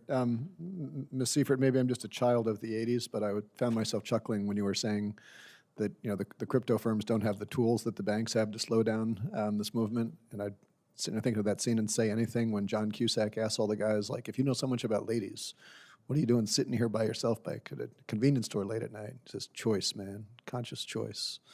Why do the crypto firms not have the tools? Choice, man, conscious choice. They could build those tools.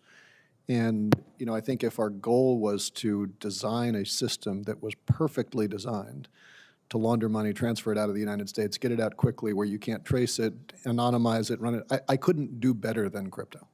Like, I don't know how I would invent a better system to do that, which I guess is good because it means, Mr. Heeb, it ain't going to get worse, at least with the limits of my creativity. I think in many ways what Congress has done over the last term has made it worse because we've taken some of the high-touch, high-compliance agencies and moved crypto into them. And so we're going to be dealing with that for a while. The FBI reports that there's been more than 333 million of crypto ATM scams. Just in 2025, that was a 33% increase, which means on any measure we're doing worse at this than we were doing last year. I'm not saying that to criticize anybody here, just the dynamic of where it's at. Ms. Greisman, I noticed on your website, it says, has Lois Greisman contacted you? I will never ask for money. I assume that's why? Yes. Has your name been used of people saying that people at the FTC need your money? I think any number of people at the FTC's name has been used to that extent, and people across government.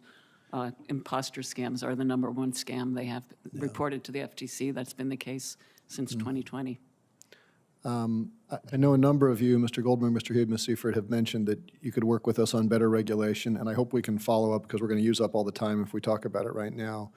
But we had Andrea Gacke, Director of FinCEN in Financial Services, and she essentially said that they need more tools and that we need to give them more tools, particularly when the actors who are pulling this money are based overseas, to make sure that they have the authorities that are there.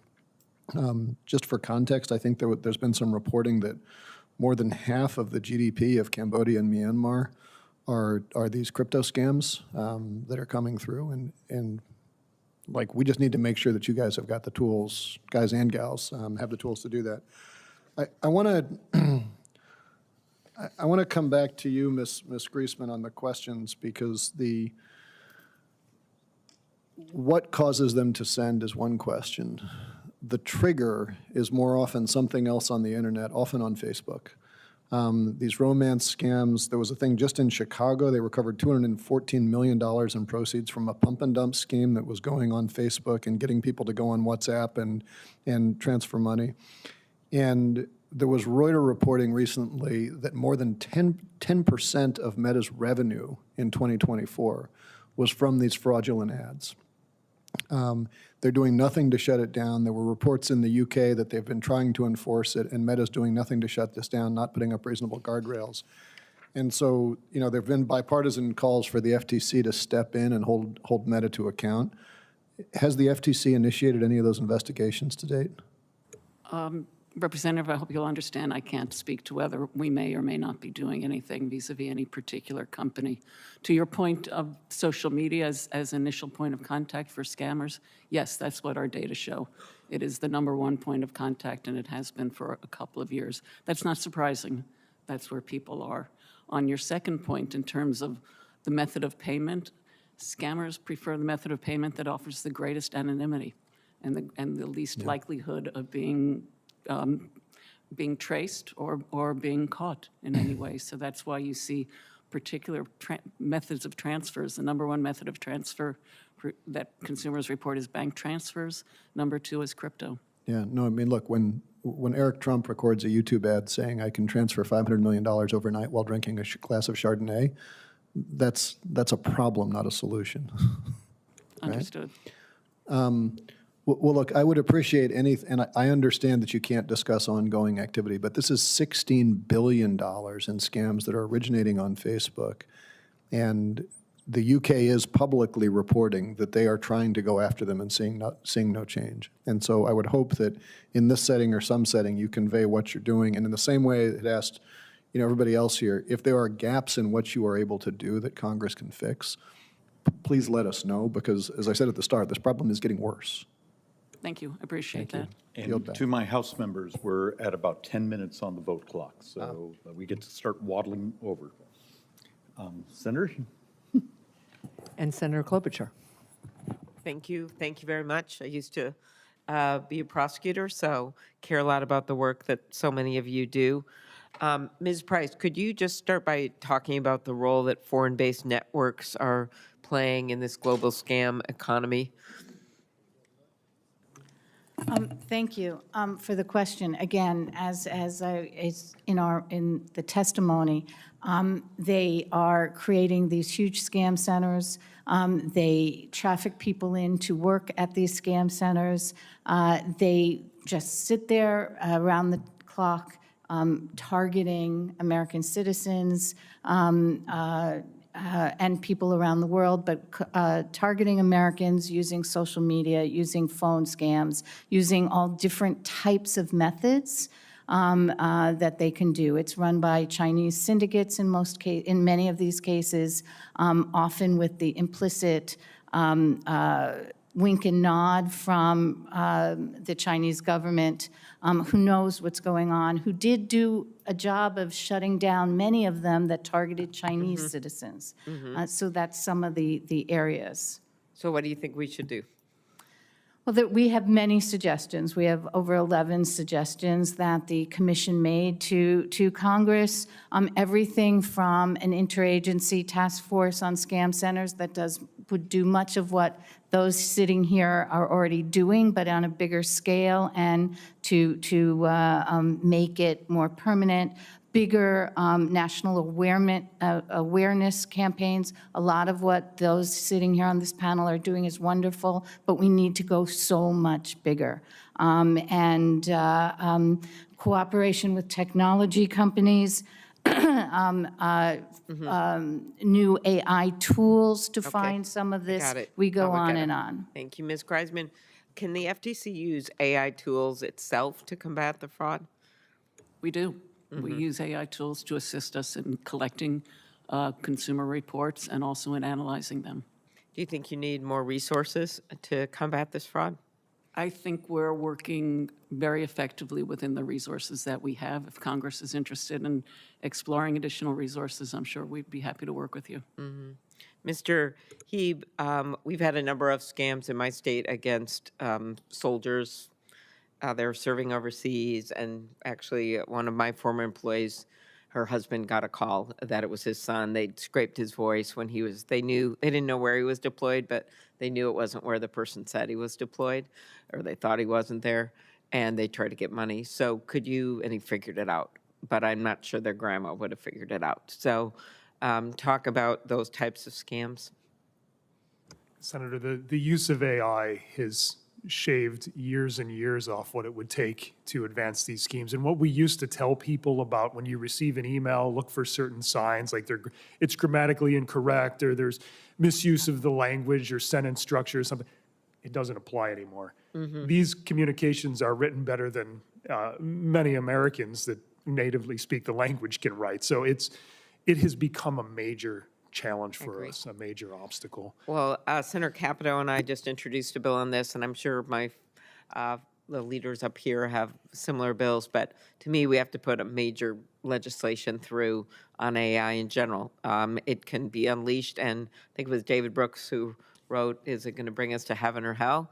And we want us to bring it to heaven, but that's only if we are willing to take some of this stuff on and have some kind of tools in place. The other thing about it, which I heard you reference, was local FBI agents and the like. Like in our state, as you probably heard, our U.S. Attorney's Office was just hollowed down. We're dealing with major and righteous fraud investigation and prosecutions. And then I'm afraid if we're down on resources, which why I asked Ms. Greisman, we lost half the staff there over a Justice Department asking them to investigate Renee Good's wife. And we lost our most seasoned prosecutors, all of them, who were fantastic, and they're all gone. And so it's just hard for me to believe that in this kind of environment, if we don't stop politicizing some of this, that we're not going to have the resources that we need and the people that we need to take on these incredibly complex cases. So do you want to just talk, you don't have to talk about Minnesota, but just about the kind of resources that we're going to need? Yes, Senator, we've seen it with our own agents. Just taking, for example, a healthcare fraud squad, we have either an agent, team of agents, or an entire squad of agents in every field office that investigates healthcare fraud. And we've seen in some instances where one of those two, agents in an office, or even one of the agents on a squad, departs, and it changes the whole dynamic of that field office's ability to effectively investigate a particular violation. And that's true with prosecutors too. And we've always said, like, we could train our agents to be the very best at investigating fraud, but if you do not have prosecutors that are able to prosecute it, it's really not helpful. So it really is a challenge to get people trained up. And we, at least on the investigative side in the FBI, put a lot of resources into training our agents so that they can effectively address the threat. But there's so much of it throughout the country that it's very difficult. It is a pay and chase model. Yeah. And could we fix it? Yes, but there's a cost that comes with fixing it as well in terms of the delivery, the speed of delivery of service. But all that said, it is a challenge, Senator, to make sure that you have a workforce that's equipped. Appreciate it. Thank you. Thank you, Senator Klobuchar. I have a few more questions, and if folks come in who haven't asked during that time, we'll let them ask a couple too. But I thank you all for being such good stalwarts, because this is a long time to be entertaining questions. Ms. Seifert, I wanted to follow up on the last answer you gave, and that was several rounds ago. So we were talking about the levels of cooperation that you did and didn't receive, perhaps from various companies. And you said you've received varying levels of cooperation from companies. What are some specific examples of the information that would be helpful for you that you're not getting? So the way that we are working with companies is oftentimes companies have an internal trust and security team, and they do their own investigations. And what we find to be effective is where they provide that information to us, their investigation and the results, and then likewise we can provide disclosures to them. So for instance, when I'm getting to the end of a case, I might have 150 email identifiers or account identifiers across many different social media platforms and ISP platforms. And what we can do is we can provide that information back to the provider, and we can say, look, we've tied all of these accounts back to the criminal syndicate that is running this compound. Can you look on your network and see what you see? Because they see a myriad of things that's so far beyond what we can see. And through that collaboration and discussion, they can also say, oh, well, what we're seeing is when we look at the network behind it, we're seeing this over here and that over there, and we're seeing this in this other country. And then we can go to that other country based on that information and talk to them about what they're seeing. So we're really using that conversation as a way to collaborate both with them and then with the other entities that and geographically are working on this problem. We have a really strong connection, of course, with our Five Eyes partners, but also with other countries in the region that are actively working on this as well. Right, so that's an example of some of the information sharing that's been helpful. Are there industries that seem more reluctant than others to cooperate? And I'm not talking about company names here, I'm just talking about categories of industry. I think that when we're talking about the industries and they're wanting to cooperate, they all have just a different view, right? And so sometimes how that view sort of intersects with what we're trying to do on the Scam Center Strike Force, right? Which is to make the biggest cases we can against the biggest groups of defendants and the networks of defendants. They might not totally fit into our model. But to give an example of one thing that is positive, we have a lot of banks that say, we want to help, but they don't really understand how to help. Right. So what Counsel Goldberg and I have been doing is meeting and helping with other groups to create like a round table where the banks can come in and say, this is what we're seeing. And we're learning from that as well. So banks oftentimes actually are, more even than state and locals, the first things people call when they're defrauded, right? And so they might get a victim report that never comes over to the feds. If it goes to the locals, we might get it, but we won't get it from the bank. So that's a helpful piece of information about how we can integrate. So I think we're just at various points of progress with those industries, and part of it is also how to bring them into the types of cases that we're doing. Well, that was a very sensitive and diplomatic response to my question, which I appreciate. Look, I think what I'd like to do, and if more comfortable doing it offline, is help figure out where we need to make progress. There are other countries that are really blazing the trail with working with the private sector in pretty effective ways. And one of the things I want to figure out is how we set up that model. Companies don't like to share proprietary information with other companies who might be their competitors. There are ways we've dealt with this with data breach and other financial breach settings, so there are things we can do, but let's follow up on that if you're agreeable, okay? Happy to do so. Mr. Heeb, and I'm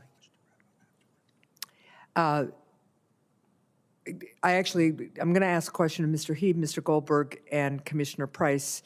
And I'm going to start with you, Mr. Heeb. A recent FBI briefing describes scam compounds in Southeast Asia as sophisticated, well-resourced criminal enterprises that operate on an industrial scale, and you guys have all really touched on that. What additional efforts are needed in the region to ensure that the FBI and its partners target the kingpins of transnational criminal organizations and not just low-level operatives? And are there barriers that prevent you from pursuing those efforts? Thank you. The biggest barrier is the fact that in those situations, we are guests in another country. So much of our effectiveness depends upon the relationships with law enforcement in the host country. And where we have those good relationships, like Thailand, India, for example, we've had great success with going in, and to your question about getting to the higher levels of those operations, and not just the folks, many of whom are victims of human trafficking. That's where we've been able to derive intelligence to lead us to those, whether it's through interviews of those individuals, downloading information from the electronics devices that were seized. We are making great headway, but it's really limited in certain countries by perhaps a lack of relationships. And that's where we are doing everything we can through our legal attaché offices to solidify those contacts and connections. Well, thank you for that. Mr. Goldberg, many international scam compounds are run by Chinese organized crime networks. So what's the status of the Chinese government's cooperation with the U.S. government to identify and shut down these compounds? Well, actually, I would turn to Mr. Heeb for some input on that question, because I think he may have a bit more to say with respect to Chinese organized crime and the work that's being done with the Chinese government. But we are working with all governments that we're able to in order to try and address this problem with respect to the industrial scale of these operations. We are trying to identify the command and control of these scam compounds and target them. That is one of the principal purposes of the strike force, the DC U.S. Attorney's Office strike force that we're working on in the criminal division, to identify that command and control, to disrupt, and to prosecute those individuals. As Mr. Heeb described, oftentimes the lower level individuals are not individuals we are even interested in prosecuting because they've been trafficked in. So we are looking to use whatever we have to identify on the larger scale who is running the compounds themselves. Okay, and Mr. Heeb, as to the Chinese government's cooperation, how's it going? Well, the director did travel out there back in November to meet with he went to Beijing, met with their, make sure I got the title correct here, the Vice Minister of Security there, just basically to open the lines of communication. It's very beginning stages. It's the first time since 2016, in my understanding, that the director of the FBI has traveled out to do that. Okay. And we realized that we need to make connection there to address the scam centers. And there's been bipartisan effort over the last 8 years or so in Congress to work with the Chinese government, for instance, on the fentanyl precursors, varying levels of cooperation, but we got better cooperation from them over recent years, and part of that was law enforcement to law enforcement, part of that was congressional delegations, part of that was executive branch to executive branch. So I think it just needs to be all of us full court press here. And grateful for your efforts there too, Senator. And I think the director, and I didn't mention it because we're focused on the scam centers here, but the director, that was a main topic of his conversation there as well, was the precursor chemicals. Yeah, no, critically important. Finally, Commissioner Price, on this question, and then I'll have one more for you guys, and we're close to being done. Commissioner Price, reports from the U.S.-China Commission have explained how activity at scam compounds often supports China's geopolitical goals. So how should the administration work with China to strengthen its cooperation on this issue? We've just talked about some of the individualized efforts, but what do you see as the biggest barriers to these efforts?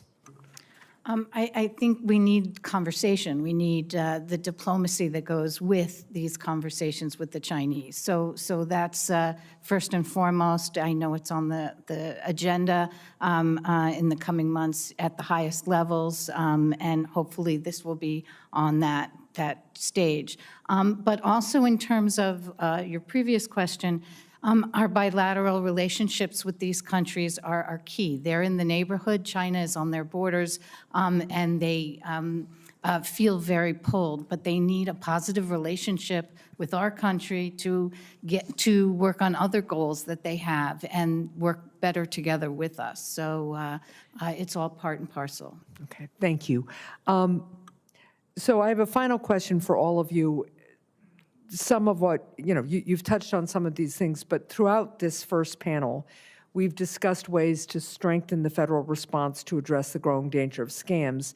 And this is you can come up with one or two priorities or follow up with us later, but I'd like to give you each the opportunity to share your top one or two priorities for congressional action. Understanding you all work as well as you can with the resources you have, that goes without saying.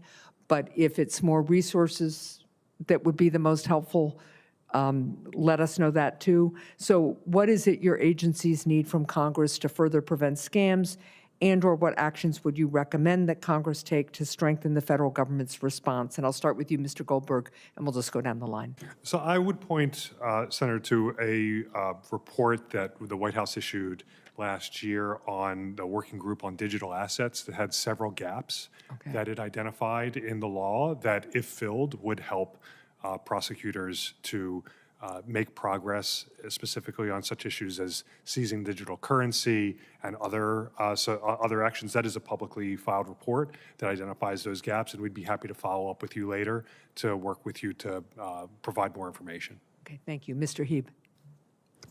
The biggest challenge that we're facing now, Senator, is just the sheer amount of data. Yeah. And I think, artificial intelligence is being used by our adversaries.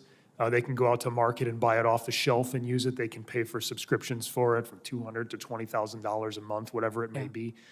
I think as the government, we've been a little bit slower to incorporate. I know FTC mentioned that they're using it, but that would be something for us that would be really helpful in triaging the complaints we're receiving. Because right now we're doing a lot of analysis and there's a lot of very skilled people doing it, but it is a manual component of going through the data Okay. and making the connections. That's very helpful. Thank you, Ms. Seifert. I won't repeat the gaps in the law that I mentioned earlier with Representative Byer, but I think the two things that I would highlight that we haven't talked about today, Senator, are first, the executive order does ask the Department of Justice to look at the ability to do a victim fund here. That isn't something we've talked about at this hearing, but one of the challenges that we have at the U.S. Attorney's Office is that when we seize cryptocurrency, we typically can only associate between 20 and 30% of what we seize with the victim. And the current status of the law means that we have to very carefully trace each, penny of cryptocurrency back to the Right. victim. And I think that if there was a different way to make victims whole, besides just our offices going and seizing this money and then going through the remission process, which takes a lot of time and is very labor intensive and is not going to make most victims whole, that would provide another avenue for victims to be able to be at least maybe even partially made whole, to get some of their funds back. But we can't prosecute our way out of every victim's loss. We just don't have the resources, and frankly, the money is moving too fast. Right. And I think that's my second point, which is the money in the cryptocurrency world is moving so fast, it's so sophisticated, the types of money laundering we're seeing are just light years ahead of traditional money laundering, and the network of the money launderers is, for the most part, separate from the network of the compound itself. So even if I can crack the code on who's leading the compound at sort of the regional level, that person is totally divorced from the money laundering network, and that's a whole separate case. So we're spending a lot of resources on both sides of the problem, but one of the challenges we have with cryptocurrency is just the speed with which the money is transferred through the system and getting exchanges to be able to slow down those processes, slow down those transactions so that we can come in and seize them so that they can come in and run quality control on them. Thank you, Ms. Greisman. Respectfully, I'd refer you to FTC Chairman Ferguson's February 27 letter to committee leadership. Thank you. Thank you. Ms. Price. It's hard to pick from the 11 recommendations that we make, which is my top priority. But I would start with a bigger national public awareness campaign. There's so much good stuff going on, as was talked about by these panelists, but we have to go bigger, and Congress can play an important role doing that. I'm preaching to the choir. You are already doing this, but every member of Congress sends material out to constituents. Every member of Congress is out on the campaign trail or in town halls or talking to constituents every weekend. So much more needs to be done on a massive scale to talk about it, to make people aware. And the second thing would be an interagency task force on scam centers. We have the initial start with the scam center strike force, but we need bigger, we need codified, we need it to have specific ideas, what Congress wants to see happen, and we have to make sure it happens. A lot of these pieces of legislation, including a Senate bill you were a co-sponsor on, the Scam Compound Accountability and Mobilization Act, passed unanimously in December. We need to do more, get it passed in the House. We need to be doing more. I appreciate that very much. I'll let you know that one of the things that local law enforcement in my state have started doing is when they have the personnel to do it, they're hanging out outside of Bitcoin machines and if they see especially an older American approaching the Bitcoin machine, they're trying to have a conversation about, gee, why are you here today? Because so many people are, being directed by the scammers to transfer their money or change their money. And once it's gone, to your point. So we have a lot of work to do. I really learned a lot from all of you today. I appreciate everything you're doing in your service to our country. Thank you for that. And this will conclude this panel. We're going to then recess the committee hearing till the next panel. And again, appreciate all of you very much. Thank you for your work.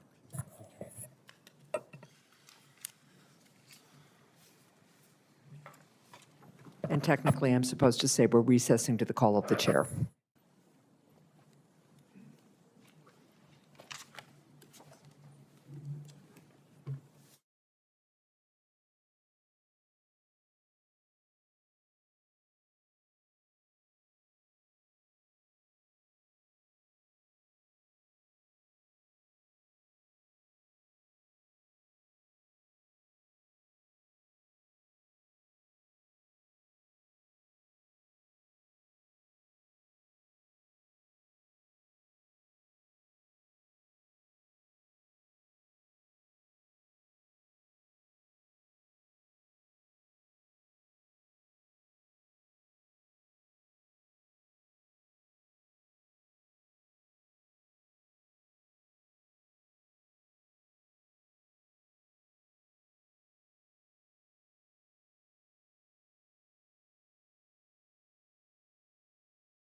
I'm sorry, it's just the nature of the body these days is the ability to sort of sit and ruminate and concentrate.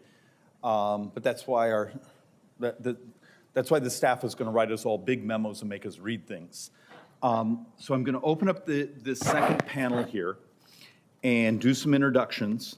I'm going to not give an opening statement. We're going to just move right into questions, and then we'll wait for my ranking member, and then hopefully we can do some follow-ups on what we want to understand. But as you do your opening statements, which I'm sure are already all written, I will beg of you at near the end to freelance on solutions. First panel, brilliant, wonderful, not enough solutions. We got to fix this. And I'm tired of having more bureaucratic talk. So, all right, we are open. First off, thank you for our panel, our witnesses coming and spending some time with us. Mr. Stewart Baker was the first Assistant Secretary of Policy at the Department of Homeland Security under George W. Bush. He is an expert on national security, electronic surveillance, and related technology issues. Mr. Stepto, help me on the last. Bagdoyan, Mr. Bagdoyan, I was actually going to get that. Okay. Is the Director of the Forensic Audit and Investigation Services at the GAO. There, he focuses on forensic audits of major federal programs ranging from healthcare to disaster relief. Ms. Kate Griffin is the Director and Inclusive Financial of Inclusive Financial Systems at the Aspen Institute Financial Security Program. In this role, she leads or led the launch of the National Task Force on Fraud and Scam Prevention. That sounds interesting. Ms. Kathleen Stroke is the Director of the Fraud Prevention Program at AARP, where she leads their education on financial security and fraud. Thank you for being here, Mr. Baker. Thank you, Mr. Chairman. As you said, I'm Stewart Baker, and I'm pleased to be talking to you and Representative Sparks. I've got nothing but solutions. I don't know that they're perfect solutions, but that's all I've got. I've spent a lot of time in government. I was at DHS, as you said. Before that, I was at NSA. I've done a number of commission reports. And one of the things that is different from me in terms of approach to government is I always thought we lacked sufficient confidence in the private sector to solve some of these problems. And I proposed long ago, probably 15 years ago, that what we should do is allow the victims of cybercrime to do more outside of their network, to catch the criminals and get back their stuff, that they were in a much better position than law enforcement to do that. And I got two responses to proposals like that. The first was from the people in government who said, you know, you should just leave this to the professionals. We know what we're doing, and we don't want a lot of people messing up the space. And then if you press them, they said, well, your solution is going to produce vigilante justice. That was the slogan that was used to discredit the idea of a broader involvement of the private sector.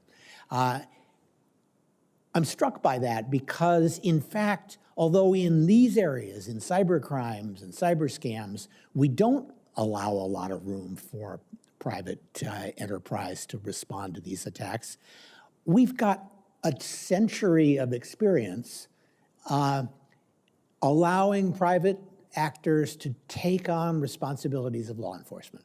We have private security guards in stores and for people who feel threatened. We've got opportunities for people to file lawsuits on behalf of the United States government if they think that money is being wasted. And they take the initiative in bringing that forward. We have bounty hunters who go looking for people who've jumped bail. And we have private investigators. All of them are using some government authority, but they're doing it because they're paid by somebody else to do it. And that has the value of dramatically expanding the number of people who are working on the good guys' side and bringing some innovation and creativity to the problem.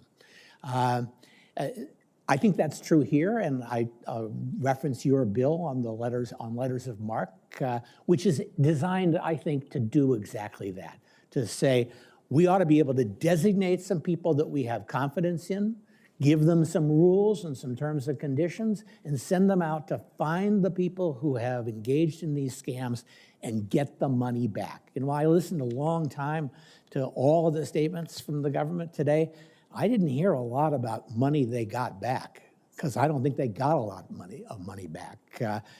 They're about big pictures and assembling databases and maybe taking down some kingpins.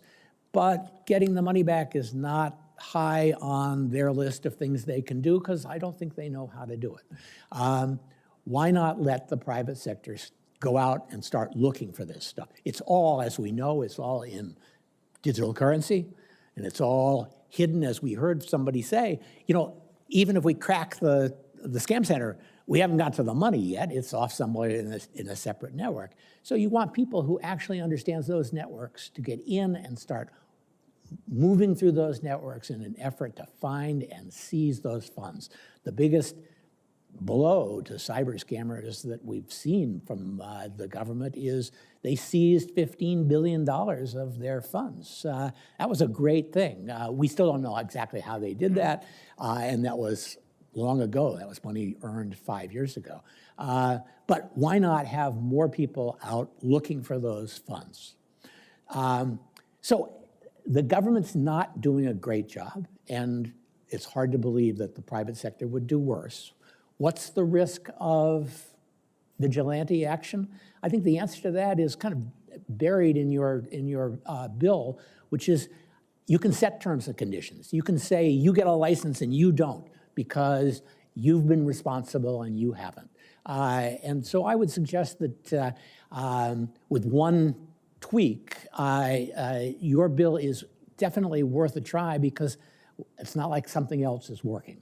And the tweak I would suggest is we have to remember these funds were all taken from somebody, some victim, some innocent victim. And going out and seizing them is great. It hurts the bad guys.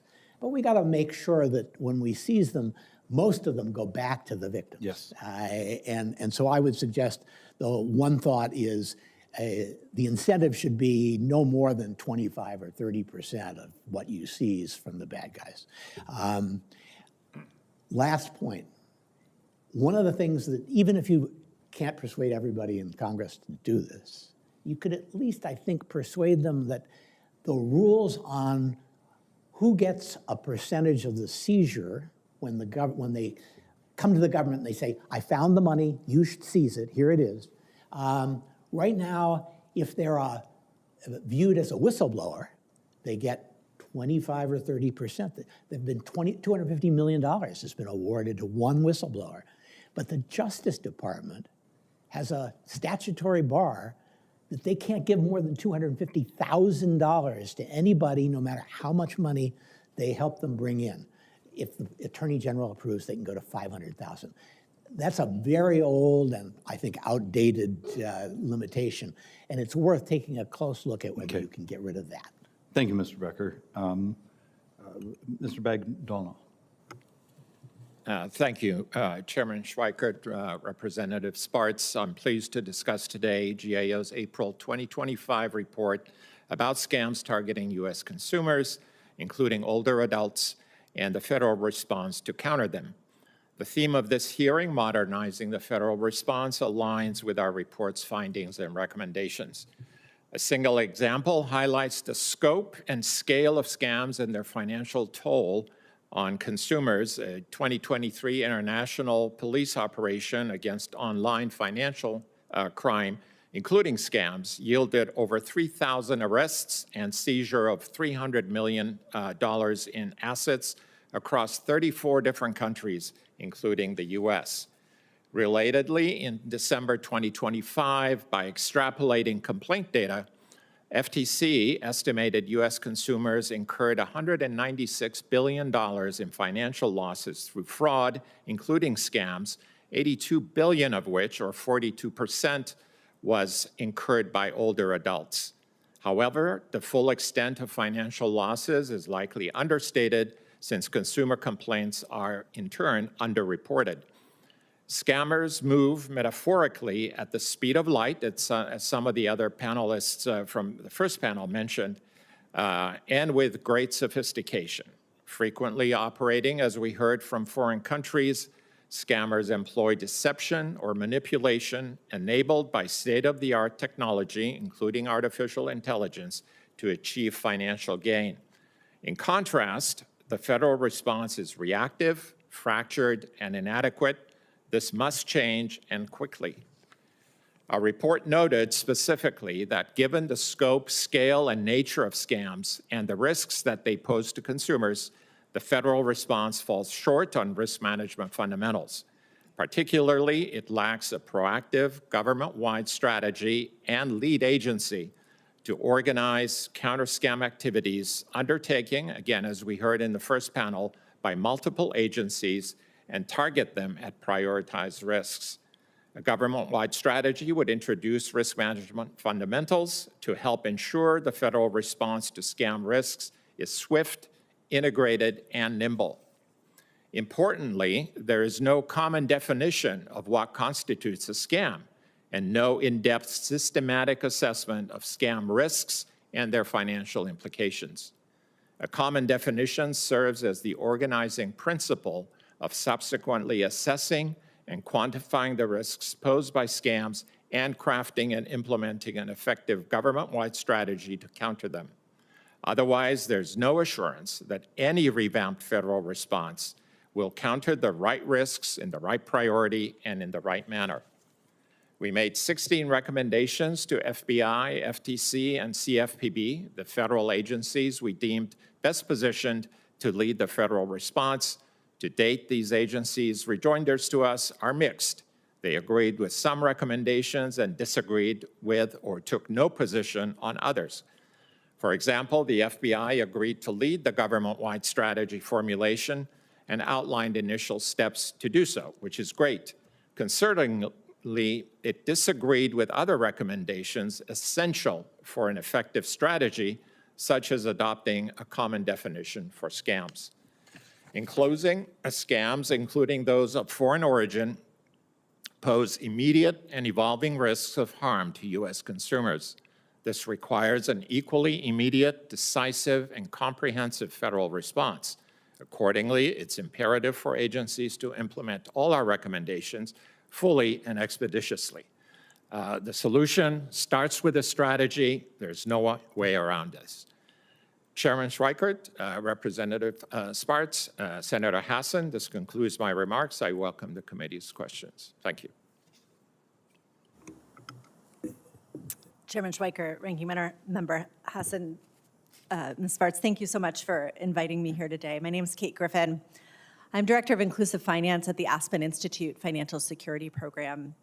Our work is to ensure that our financial system delivers on a basic premise to the American people: the ability to build and preserve wealth.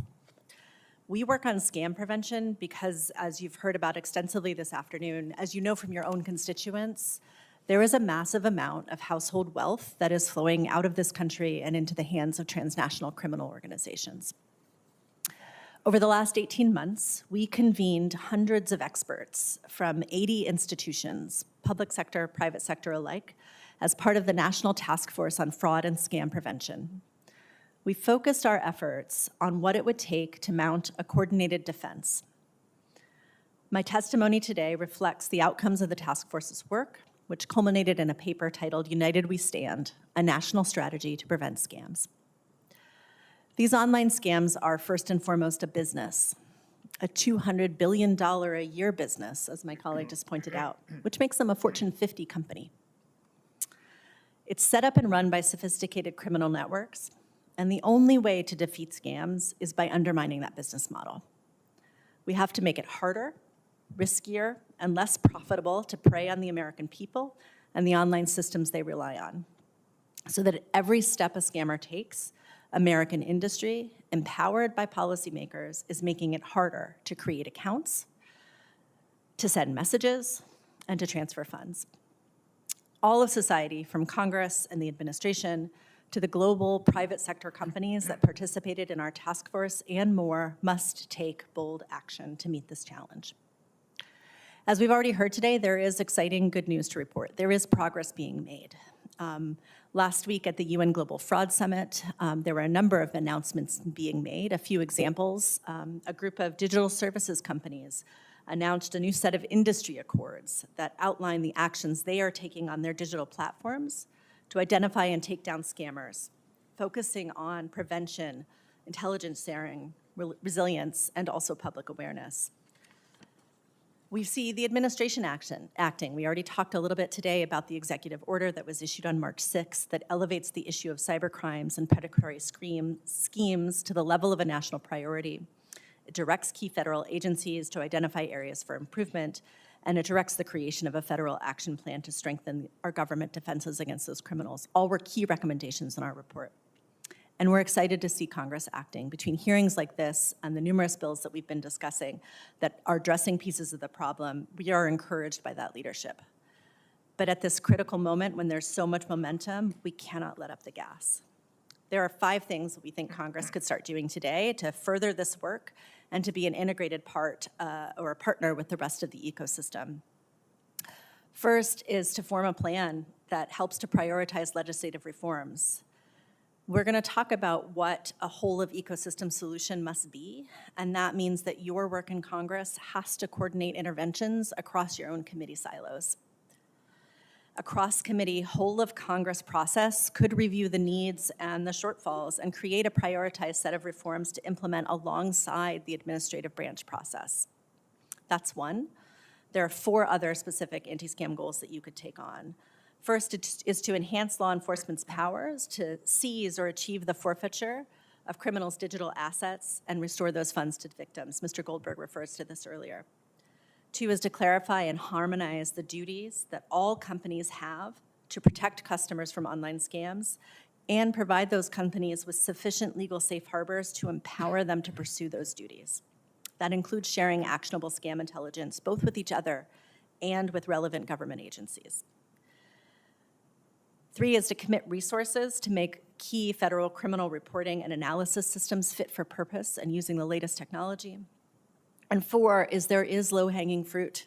There are things that you can do today, whether that is fixing the income tax burden on scam victims, commissioning a study for a national front door for reporting from computers, both companies and consumers, implementing the GAO reforms my colleagues just outlined, and investing in training for state, tribal, and local law enforcement, and providing them with greater resources to work effectively with victims. I'll close by saying that as alarmed as we are by the amount of household wealth that is being stolen, we are as inspired by the leaders who are stepping up to play critical roles in a whole of society response. Now is not the time to stop and pat ourselves on the back, though. Much hard work remains, and we must be clear-eyed that the goal is to disrupt this business model to fully reduce the number of victims who are losing their life savings to this terrible crime. I look forward to your questions. Thank you, Ms. Griffin. Mr. Stokes. Thank you. Thank you so much for inviting me to testify for this timely and important hearing. I'm Kathy Stokes. I'm the Senior Director of Fraud Prevention Programs with AARP. AARP represents 125 million older adults and their family members, and we deeply appreciate your attention to the surge of international scams targeting our nation's seniors. I think you've already heard this today. Fraud is a national crisis. I'm really glad that you also heard from the last 2 people that what we're looking at is somewhere around a $200 billion a year problem, more money than most companies will ever have. This is a national security crisis, and about close to half of that is coming from our nation's older adults. And we see it on the front lines. AARP Fraud Watch Network educates millions of people every year trying to get out the message of fraud prevention and promoting systemic change. We have a helpline that receives 500 calls a day. from those reporting scams to those seeking help in the aftermath. And we also have support groups to help victims rebuild their lives. We hear in those support groups from people like Lori, an oncology account exec who fell in love with a man she first met when he reached out to her on LinkedIn to ask for advice about moving to her area. He spent months carefully grooming her. As her trust deepened, he asked for Lori's help, and she ended up loaning him $675,000, which included funds from her 401k. When she finally discovered it was a scam, of course, she was devastated. But then she learned that she'd have to pay $225,000 to the IRS in federal taxes on the money that was stolen from her. Because of that, she had to file Chapter 13 bankruptcy. Guess who was the first in line to get the payments? IRS. In addition to fraud prevention through education, AARP is leading an effort to change how we think about and talk about fraud victims. We call it Words Matter, to show that blaming victims has served all these years to deprioritize fraud as a crime. We're seeing real movement toward understanding that these are crimes and they aren't the fault of the victim. AARP is also very proud to be a founder of the National Elder Fraud Coordination Center, which is a public-private partnership to connect fraud intelligence through an organized crime lens to build high-value federal cases for investigation and prosecution. In a recent example of NEFC's value, the nonprofit became the central orchestrator of a multi-million-dollar tech support and refund scheme. NEFC identified that separate investigations from 4 FBI field offices were in fact part of the same organized network. With inputs from 17 private industry contributors, NEFC's analytical groundwork helped turn seemingly disparate cases into a $55 million investigation. Transnational criminal organizations drive the expansion of this fraud. We've all heard this today. We hear about what's happening in Southeast Asia. We just have to remember that as many of those that are out there across our borders, they have thousands and thousands of people here aiding and abetting their activity. We're pleased to see solutions proposed by Congress, including the introduction of the GUARD Act, which seeks to improve the state and local response to fraud and better coordinate agency efforts and ensure law enforcement has the needed tools to combat these crimes. We also advocate for reinstating the personal casualty and theft loss deduction as the tax relief for victims of crimes, scams, and disaster acts would do. Victims like Lori, who owe taxes on stolen funds they no longer have, end up stuck with a tax bill they don't deserve and have no way to pay. They are re-victimized by the federal government. And there is no single solution, and I will say as an educator, I would be the first to say education is not the solution. It is part of the solution. But there are things we can do. We're educating individuals on what they can do to protect themselves and their loved ones. But industry must innovate on fraud controls and mitigation. Tech companies and telcos must build security into their products so they are secure by design and safe by default. And the financial services industry must do its part to stop their customers from being defrauded. Addressing fraud requires a whole-of-society approach.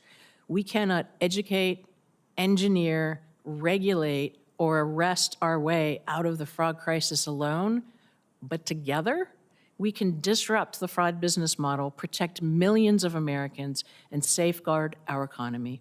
Thank you for your leadership and commitment to protecting older Americans, and I look forward to your questions.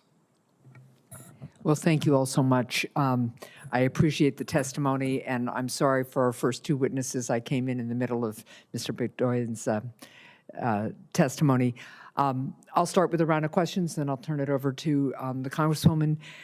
Let me start with a question to you, Ms. Stokes, and I would say to our friends from AARP who are here today, too, it's very nice to see you all here, and I'm very grateful for the work that all of you are doing as AARP members to combat fraud. So as we've talked about, scams too often go unreported, and in some cases, scam victims are too ashamed to report these crimes, while others simply don't know where to turn. So, Ms. Stokes, you stated in your written testimony that, quote, "It's important to streamline victim reporting, which is currently received by agencies on an agency-by-agency basis, leaving victims confused about who to report to," end of quote. As you know, Senator Scott and I are working to create a single centralized portal for Americans to report scams and get help. What challenges have you heard from older Americans about the federal government's many different ways to report scams, and how might a single centralized scams reporting portal help? Thank you for the question. We hear it all the time. When people do have the sense that it's okay for them to report it, they often get turned away. They go to local law enforcement, and the person that they meet at that desk is probably not even a law enforcement agent, and says, "Well, you gave them your money. What do you want us to do with it?" You know. Right. So they get pushed back. At the federal level, they try to report it to IC3, but then they don't know if anyone received it or not because there's no kind of a closure loop there. And then you look at the many agencies that says, "No, report to us, report to us, report to us." It's confusing, and the data aren't being aggregated and looked at through that necessary organized crime lens to be able to do something meaningful. So a national center for everybody that knows, it's like the front door. Yeah. This is where you go. That would go a really long way. But we would also have to know that those reports are going to law enforcement and that they're hearing back that something is being done, Right. even if they're not going to necessarily get their money back. Got it. Thank you. Ms. Griffin, time is short when fighting scams, and companies on the front lines can be vital sources of actionable intelligence. However, there's no centralized mechanism to facilitate information sharing between the public and private sectors. We've talked about across agencies or law enforcement, but now we need to think about public and private. So there's also no organized government response that allows for quick action, like the prompt removal of scam websites, for example. At the Aspen Institute, you've worked with federal agencies as well as some of the nation's largest tech, telecoms, and retail companies. How can Congress help facilitate real-time information sharing between the private and public sectors? Are there lessons that we should take from other countries, such as Australia, about ways to work in a coordinated way across government and the private sector to fight these scams? Yeah, that's really an important set of questions. I want to start by just saying this work on consumer reporting and company reporting are related. Yeah. One, we have nationally representative data sets that tell us that 1 in 17 victims will report to one of these federal law enforcement portals. 1 in 10 will go to the local law enforcement. Fully 70% of victims will tell their financial institution or the platform where they were scammed. Companies have incredibly useful scam intelligence. Right. And they want to report. But right now, most of the ways that they have to report are too reliant on manual or even paper-based processes. So how do we create an ability, like having a single portal for consumers, that there's a single portal for companies to report in bulk? Yeah. Right, it's aggregated cases. How do we ensure that when they're reporting in, who's receiving that information on the government side has the technology and the infrastructure that they need, modern technology, modern standards to quickly analyze and use that data, and get it to the relevant law enforcement agencies? So we have both an important issue to direct agencies to either better cooperate or create kind of a portal on top of that, as well as resource it effectively with the most modern technology we have. Okay, thank you. Quick question to you, Mr. Bagdoyan, and then we'll turn to the Congresswoman. As you mentioned, the Government Accountability Office has recommended that the United States develop a government-wide strategy to combat scams. To help address the federal government's current fragmented approach, my bipartisan legislation to prevent scams seeks to simplify the process for scam victims and ensure that federal agencies work in closer coordination with each other. What are the current gaps in the federal approach that a unified strategy could help address? Why is better coordination of expertise and resources at the federal level necessary to close those gaps? Sure. Thank you for your question. Great question. I'm glad you asked it. What we saw for our during our review is 13 different agencies doing their own thing without really talking to each other, not really coordinated. They didn't respond to anything really proactively. There are a lot of risks out there that they haven't assessed or they don't even know about. And the issue of a single definition to guide all these efforts is vital. Yeah. So that's where it begins, and then you move into a strategic assessment of risks, prioritize them, figure out what controls are needed, who needs to participate in that story, and go from there. So congressional oversight, including legislation, is vital in that regard. Well, thank you. Ms. Spartz. Thank you, Madam Chair. I actually, it's very, you have good observations and have very similar observation, and I appreciate some input. I think, Mr. Bagdoyan from Government Accountability Office, I think, I had the same observation, that we don't really have a lead agency. You don't even have to really coordinate in these efforts, and, you do an audit of healthcare. That's good luck with that. And actually, your recent report showed that our federal government has $6 trillion in assets and $136 trillion in liabilities. If we have a big problem, I think no business with that balance sheet would ever get any funding. So we're in deep trouble. So there is a lot of work to do. But this is a material issue. And you mentioned that, FBI is really seems like volunteering to do it, to be a lead agency. From your perspective, is that the right approach to go through FBI? Because it's really accountable. I dealt with these issues, and we are trying to do something. What do you think is that the proper agency to take a lead? Because somebody has to take a lead. I think, Ms. Stokes, you said the same frustration you have with seniors. I have the same frustrations with a lot of constituents. Yes, thank you for your question, Representative Spartz. We did, on balance, assess that FBI was best positioned, given its roles, responsibilities, its capabilities, especially internationally. They have undertaken other large-scale efforts throughout its history as an organization. So that is a starting point. They positioned themselves to become the lead agency. And frankly, some others demurred at the opportunity to become one of the lead agencies. We did direct some recommendations to FTC and CFPB. All three of them have responded, as I mentioned, in a mixed manner. So we are working and coordinating with them in follow-on work that we're doing for the Senate Aging and Senate Banking committees. I believe, Senator Hassan, you are a co-sponsor of that work. So we will see how they play out in terms of responding to our recommendations. They need to speed things up. As I mentioned, the risks posed by scammers are immediate, and we can't really afford a long time gap in responding to those. Do you think that they need to have a different structure within the agency to dedicate resources specifically with this? Because it seems like they have a lot of things on their plate. Is it something structural, need to be structural changes to have a dedicated? Yes. So in their initial response, they have mentioned creating a special working group. I don't know whether that's going to lead to any restructurings, either at the FBI or any of the other lead agencies, but that could be part of the solution. But to their credit, they did mention that there would also need to be some significant legislative and regulatory changes as well, which, of course, the legislative changes would begin in Congress.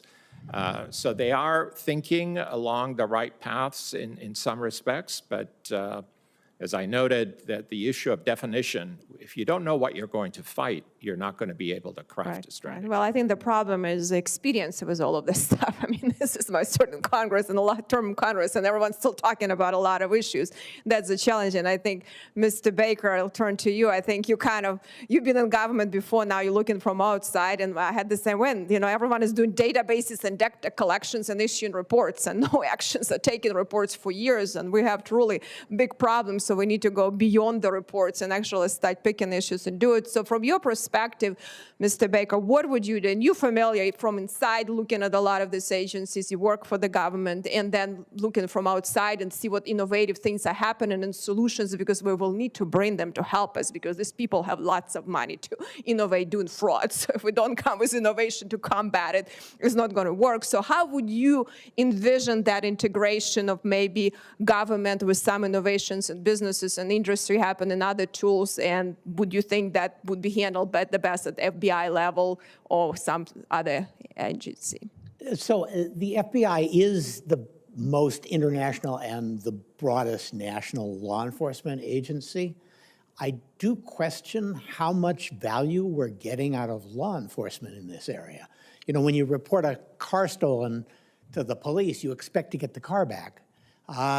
Nobody's getting their money back. And I think Senator Hassan really identified solutions here which are preventing the money from leaving at all. And that clearly is better than trying to chase it afterwards. But if we're going to chase it afterwards, we need to create incentives for people to turn in the people they know who have the money. So finding ways to say, you know, if you can identify some of the proceeds of these frauds off in cryptocurrency land and tell us how we can get hold of it, we will give you 20%, 25% of the money and give the rest to the victims. I just think that the idea that we're going to get there by prosecuting people in Burma is, maybe it'll work, but I think that's sort of second or third tier as a solution. Thank you. Hilbeck. Well, thank you. I have a couple more questions. Mr. Bagdoyan, in its work on federal scam prevention efforts, the Government Accountability Office has expressed concern about the lack of a government-wide definition of scams. You have talked about that, and inconsistent data collection across agency. The legislation I'm working on, bipartisan legislation, seeks to address those challenges. Why hasn't the federal government developed a uniform definition of scams as well as a standard method to track them? In your view, has this prevented the U.S. from accurately capturing the scale of the scams threat? Yeah, absolutely. I would agree with your second point and your first point. I'll be perfectly candid here. It's just lack of interest. You know, it's considered to be a heavy lift to figure out what constitutes a scam. We use the Federal Reserve's definition. It's simple: the use of manipulation or deception intended to achieve financial gain. And there's a whole analytical backstory to that, to categorize scams by type and then analyze how risky they are and associate costs with them. So there is something in place already that can be adopted and adapted as part of a government-wide strategy. So that's kind of where we are. Okay, because in response to the recommendations coming out of your office, we've seen some federal agencies argue that it would be difficult somehow to establish a uniform definition or standardized tracking method. Do you have a more specific response to their concerns? You've just outlined what a good definition would be, and we have the power to adapt it, obviously.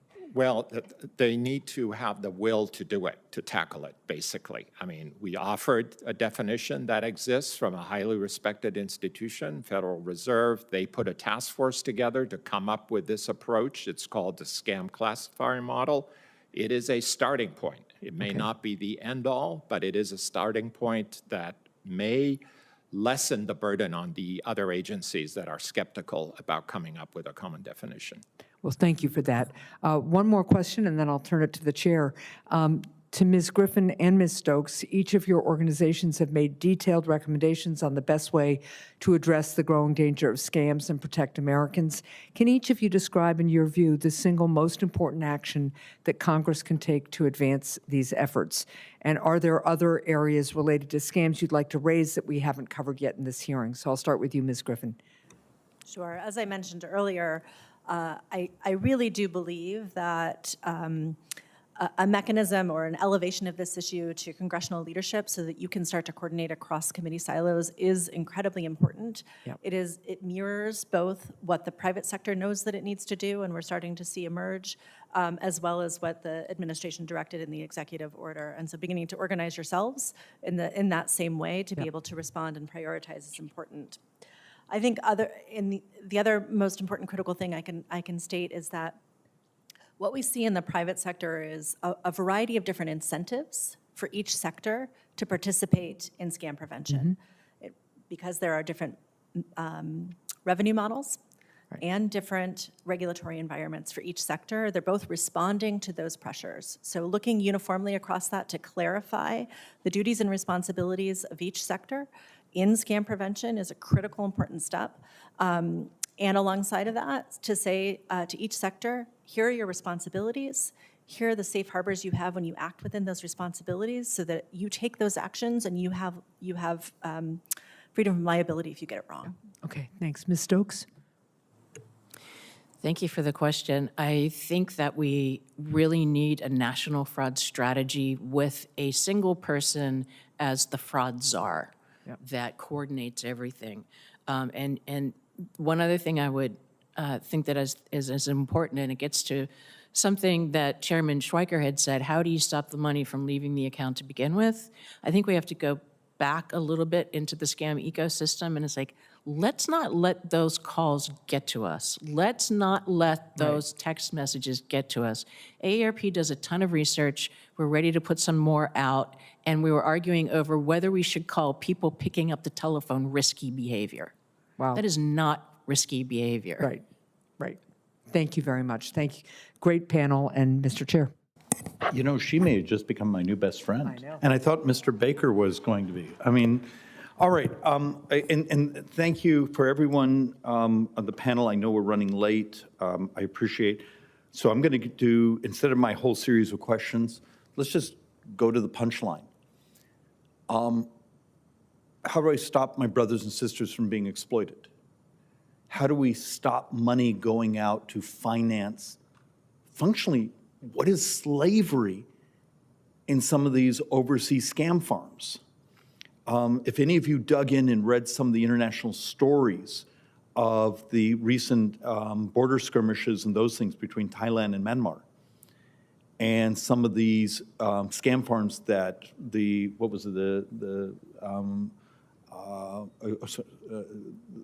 Thailand military actually invaded and took over. It was horrific. We're financing that. You know, you would think there would be a level of moral outrage, let alone, you know, our families being taken care of, but will also the money being used to destroy and exploit individuals. So, Mr. Baker, I'm going to start with you. Look, you were kind enough to sort of approach my Mark bill, which was just trying to say it's already in the U.S. Constitution. Apparently, we've had presidents use it before. I have an entire book on Thomas Jefferson's use of the Mark provisions in the U.S. Constitution to allow privateers to go stop those who were raiding our ships and raiding our cargo. And yes, you're right. We probably need to have a definition of what the privateers, we call them white hat hackers in the real world, are able to take, but then the rest of the money goes back to the exploited party. Yeah, I think it's worth trying. If you pass that bill, it would authorize the government to do this, and you could see how it worked. And the government's, the Justice Department is not enthusiastic about this, so they're going to be cautious about using the authority. But I see very little downside to trying it under some careful constraints. The other thing I would think about is I've been listening to this, and I listened to the success that the Chinese had in making sure that these scammers who had been scamming mostly Chinese people shifted their attention to the United States. In Europe. Yes, and the way they did that is the way they essentially engaged in covert action against these scam centers. They paid people, they armed people to go in and knock them over. Well, you know, it's not like this is unknown to the United States either. And we should ask the question, are we prepared to actually encourage Burmese military, paramilitaries, or the Thai military, with which we have a pretty good relationship, to be more aggressive and to take along U.S. advisors to see if we can't take down these centers and seize the evidence and use it against them. It'll drive the Chinese crazy because this is their backyard, but you know, that's probably a reason to do it, not to withhold ourselves. Actually, it might be one of the few occasions in life where we could actually partner with some of the regional powers to stop this. Okay. Anyone on the panel here, and I know Ms. Griffin actually had some ideas around this, technology, so if I came to you right now and said, okay, do we have technology to stop this? Do we have to provide some tort protection for the provider of the technology if there, you know, there's the 1 in 1,000 where someone had a legitimate transaction and it got stalled because of the protections? Is there a know your customer a mechanism that could ever be adopted, saying in the purchasing at the crypto machine, instead of, because my bank has to have some of these levels? If I came to any of you and said, give me the technology, give me the policy sets, give me the legal framework that the money never leaves the account, because the pay and chase model drives me insane, what would we do? Congressman, I have 70 pages of recommendations for you. I am surprised. Okay, we all knew that was coming. I just said. But essentially, I wish that there was a single silver bullet to give to you. Unfortunately, what has happened is that these criminals are exploiting multiple holes in our systems, and we have to go fix them all. I think the technology exists in many places to solve this, but we need to empower the private sector to use it and scale it, and to work effectively with government to do that, so that it is harder for criminals to impersonate someone else, to open a social media account, to get the SIM card, to send the message, and to ask for the funds to be received. At every step in that process, there is technology to be deployed. And there, in many of those cases, is a way that we need to use policy to make it easier, or to empower the private sector to do that at scale. Anyone else? Yeah, I would offer, I'm sorry, Ms. Stokes, go ahead, please.